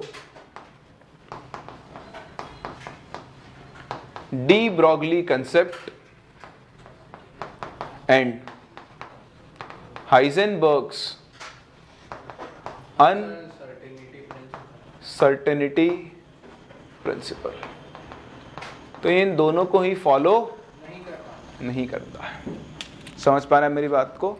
चलिए, तो अब हमारे पास दो नए टॉपिक मिल गए, डी ब्रोगली कंसेप्ट और एक Heisenberg's uncertainty principle. I hope de Broglie concept आप लोगों ने फिजिक्स में पढ़ा है और हाइजेनबर्ग भी पढ़ा है ना? तो मैं डायरेक्टली यूज कर सकता हूं उनको। चलिए, बहुत ही बढ़िया। तो आप इसे कॉपी करो, फिर शुरुआत करते हैं इनके साथ।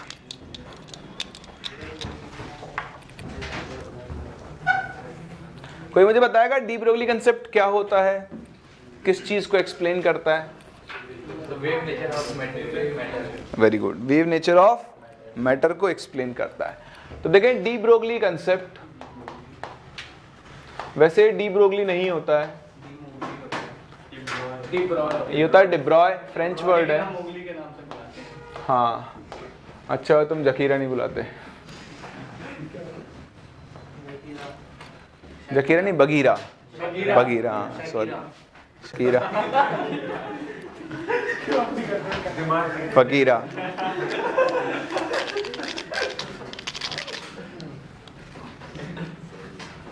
अरे कौन से डायमेंशन में खेलता है यार।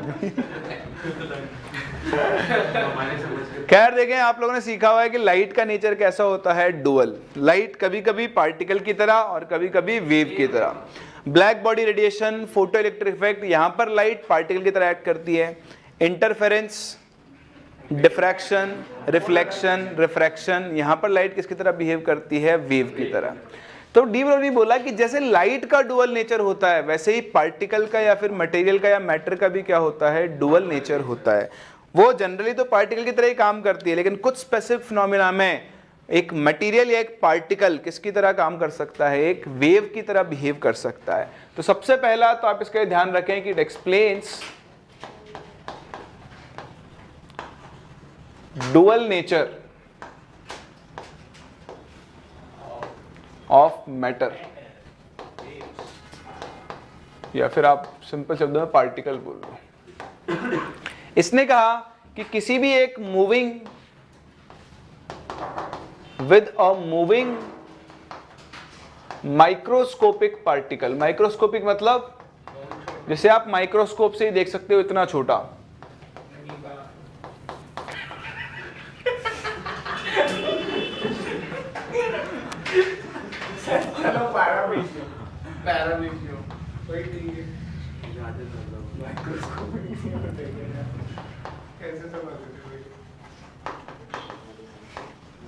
तो देखो इसने कहा कि अगर एक पार्टिकल मूव कर रहा है किसी स्पीड से, v स्पीड से, ठीक है, एक छोटा पार्टिकल का मास है m और v स्पीड से मूव कर रहा है, तो देखो एक पार्टिकल की कैरेक्टरिस्टिक होती है उसका मोमेंटम p और एक वेव की कैरेक्टरिस्टिक होती है उसका वेव। उसने कहा कि अगर एक पार्टिकल तेज स्पीड से मूव कर रहा है तो इस पार्टिकल के साथ एक वेव एसोसिएटेड होगी। क्या होगी? इसको हम इसकी एसोसिएटेड वेव बोलते हैं। और इस एसोसिएटेड वेव की जो वेवलेंथ है वो उस पार्टिकल के मोमेंटम के इनवर्सली प्रोपोर्शनल होती है। प्रोपोर्शनलिटी साइन हटाओगे तो यहाँ पे कांस्टेंट आता है h और लैम्डा इक्वल टू बनता है h अपॉन p, या फिर लैम्डा इक्वल टू क्या बनता है, h अपॉन mv। तो हर मूविंग पार्टिकल के साथ एक वेव एसोसिएटेड होती है, उसी को हम उसकी डिब्रॉय वेवलेंथ बोलते हैं। जो लोग नहीं जानते मैं उनकी आंखें खोल दूं अच्छे से। E equal to H C upon lambda, ये भी वेवलेंथ है, ये भी वेवलेंथ है। बताओ दोनों में क्या फर्क है? वो पार्टिकल ये वो वेव किसके वेव नेचर को? एनर्जी के ट्रांसमिशन। ये लाइट का जो एक फोटोन आता है या जाता है उसकी वेवलेंथ को। नहीं, आगे जाके ना कुछ लोग इनको बराबर कर देते हैं, कुछ नहीं दिखता ना तो ये करते हैं एच सी बाय लेमडा, हाँ, और माइनस में भी आ जाते हैं। ठीक है। सो ये जो वेवलेंथ है, तो जब फोटोन आया, ये निकला, उसकी वेवलेंथ है। ये एक मूविंग पार्टिकल की वेवलेंथ है, जो पार्टिकल मूव कर रहा होगा उससे एसोसिएटेड वेवलेंथ, दोनों का आपस में कोई लेना देना। चलिए, तो ये डिब्रॉय वेवलेंथ है जो आप एक मूविंग पार्टिकल के लिए कैलकुलेट कर सकते हो। डिब्रॉय कंसेप्ट मैक्रोस्कोपिक पार्टिकल्स के लिए वैलिड। जैसे आप बोलो एक हाथी भाग रहा है, आप उसकी डी ब्रोगली वेवलेंथ निकाल लो, होती तो है लेकिन इनसिग्निफिकेंट होती है, ठीक है। एक हाथी का मास कितना होगा, मान लो 1000 किलो, 10-20,000 किलो।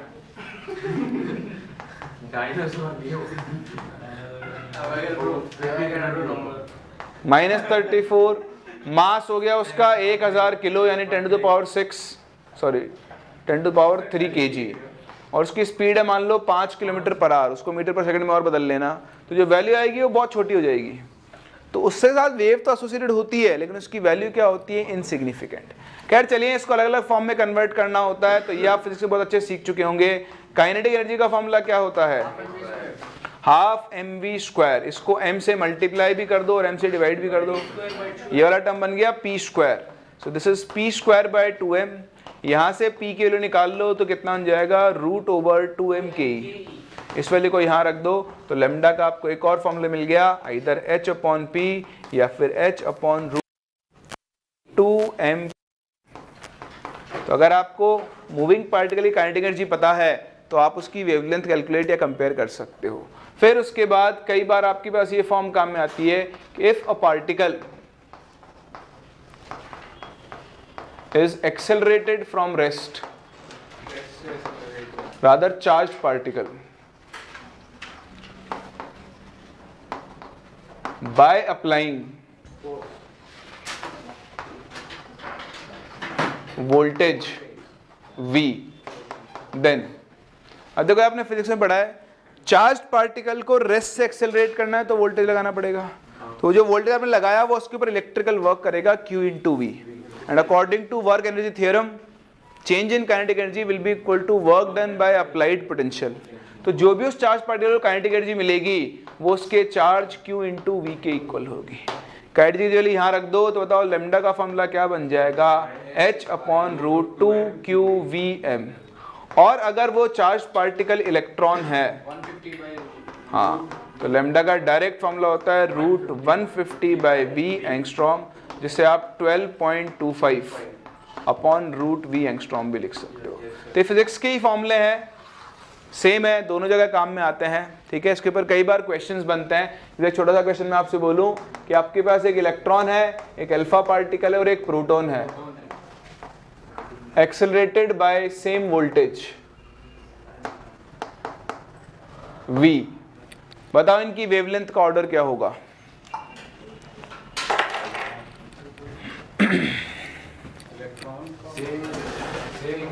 जिसका मास ज्यादा है उसका कम होगा, जिसका मास ज्यादा है उसका कम होगा। सबका सेम होगा नहीं।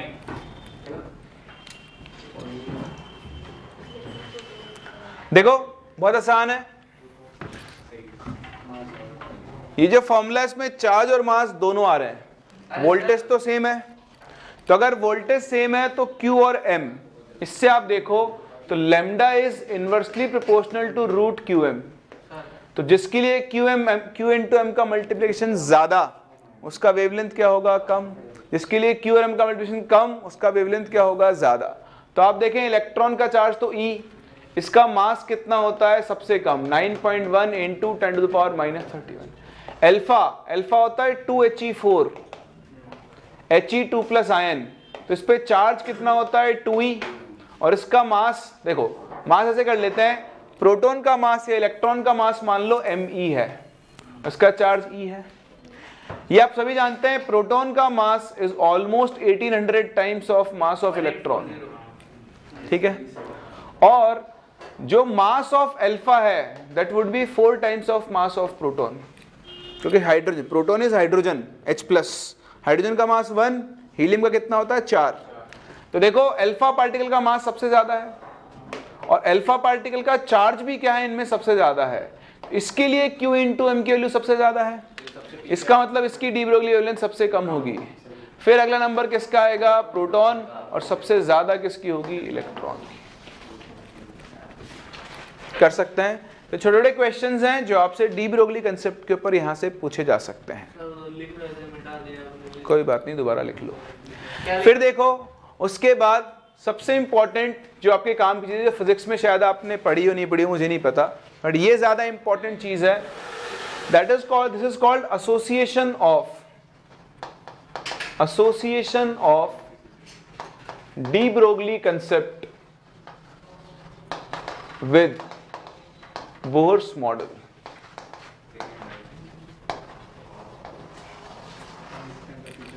ठीक, तो डी ब्रोगली कंसेप्ट को अगर हम बोर से सोच करें तो देखो बोर ने हमको एक चीज सिखाई थी कि जब न्यूक्लियस के चारों तरफ इलेक्ट्रॉन घूम रहा है तो उसके लिए MVR इज इक्वल्स टू क्या होता है? NH/2π। तो मैं 2π को इधर ले जा रहा हूं, MV को इधर ला रहा हूं, तो ये बन जाएगा 2πR is equals to N into H/MV। ध्यान से देखो H/MV किसकी इक्वल होता है? लैम्डा।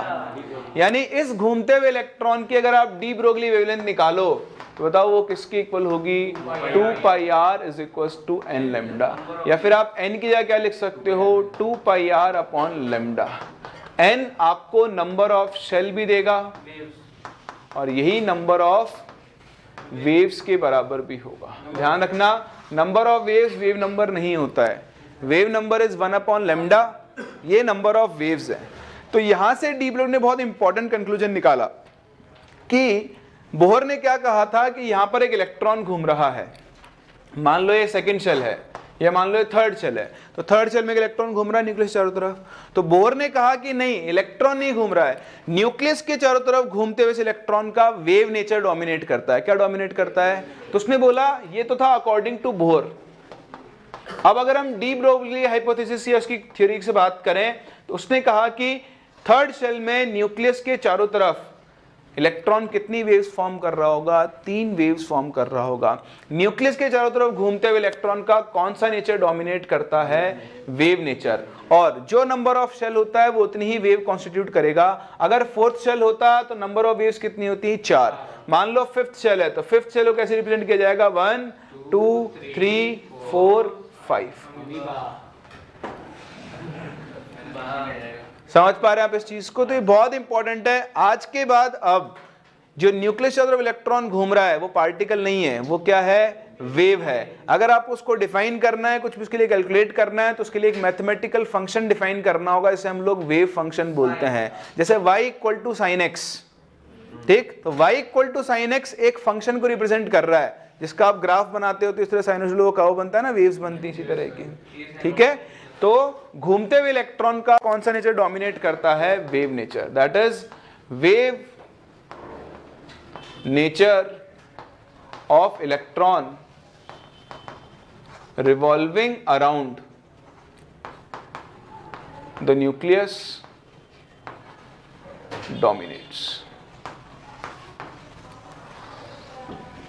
ठीक है, तो देखो इस पे भी एक टाइप ऑफ क्वेश्चन बनते हैं। ये लिख लिया ना, ये ऊपर वाला लिख लिया, उड़ा दो ना। देखो एक छोटा सा क्वेश्चन,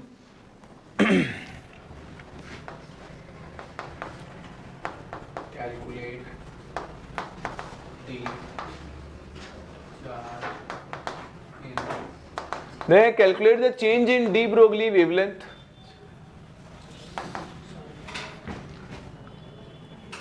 corresponding to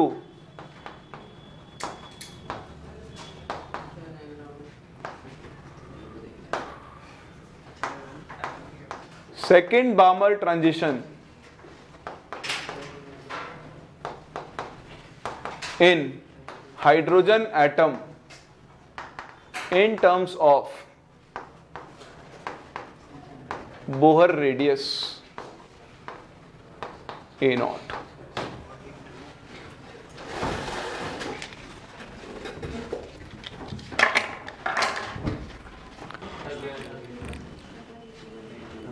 हो गया?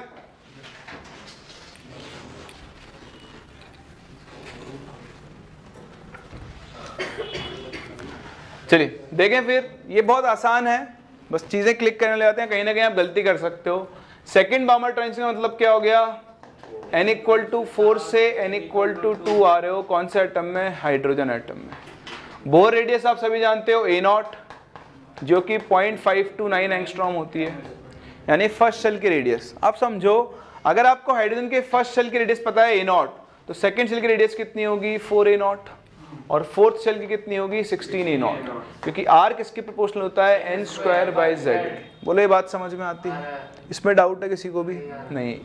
चलिए अब इलेक्ट्रॉन यहां से यहां आ रहा है, तो यहां पर आप लगाओ 2πr equal to n lambda, ध्यान से देखना। तो 2πr4, फोर्थ शेल की रेडियस कितनी है 16A0 is equals to 4 lambda 4, सही है। तो यहां इसका लैम्डा 4 के लिए निकाल लो आप, कितनी हो गई 4 4 8πA0।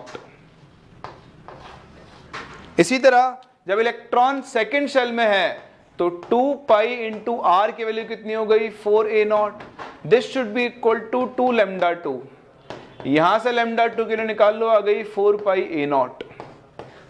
बताओ डिफरेंस कितना हो गया, lambda 4 minus lambda 2 that is 4πA0। ये आपके इस क्वेश्चन का करेक्ट आंसर है। तो ये बहुत इंपॉर्टेंट है, डी ब्रोगली का बोर्ड से association 2πr is equals to n lambda. आपसे डायरेक्टली नंबर ऑफ वेव्स पूछ सकता है, आपसे change in de Broglie wavelength भी पूछा जा सकता है। ये एडवांस में पूछा गया था बहुत टाइम, 2-3 साल 4-5 साल पहले, शायद 2-3 भी नहीं। तो मेंस में नहीं पूछा गया है, पूछ सकता है, इसलिए इस साल के लिए इंपॉर्टेंट है, ध्यान रखें। जब ट्रांजिशन करता है किसी एक शेल से दूसरे शेल में, तो उसकी एनर्जी वेवलेंथ तो बदलती है, पर उसकी डी ब्रॉय वेवलेंथ भी क्या होती है, चेंज। उसको कैसे कैलकुलेट करना है वो आप यहाँ से कर सकते हैं, सही है। तो डी ब्रोगली ने हमें या डी ब्रॉय ने हमें क्या सिखाया कि न्यूक्लियस के चारों तरफ जो इलेक्ट्रॉन घूमता है उसका कौन सा नेचर डोमिनेट करता है, वेव। एक चीज और बता दूं, भरोसा नहीं है पूछ ले तो पूछ ले, इसका जो वेव नेचर है ना, wave nature of electron was proved by Davison Germer experiment। ठीक है, डेविसन जर्मर एक्सपेरिमेंट के थ्रू इसको क्या किया गया था, एक्सप्लेन किया गया था। उसमें क्या करते हैं, एक स्लिट के थ्रू उसने पास की थी इलेक्ट्रॉन बीम, और इस इलेक्ट्रॉन बीम को पास करने पर आपको यहाँ पर फ्रिंजेस बनती हुई दिखाई दी थी। तो फ्रिंजेस तब बनती हैं जब यहां से कौन आ रहा हो, एक वेव। तो अगर फ्रिंजेस बन रही है दैट प्रूव्स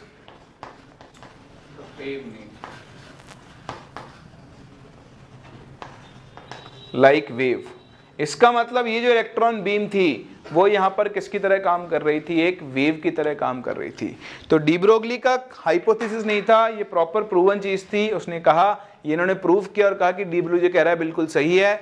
न्यूक्लियस के चारों तरफ इलेक्ट्रॉन जो घूम रहा है, एक्चुअली वो क्या घूम रही है, एक वेव घूम रही है।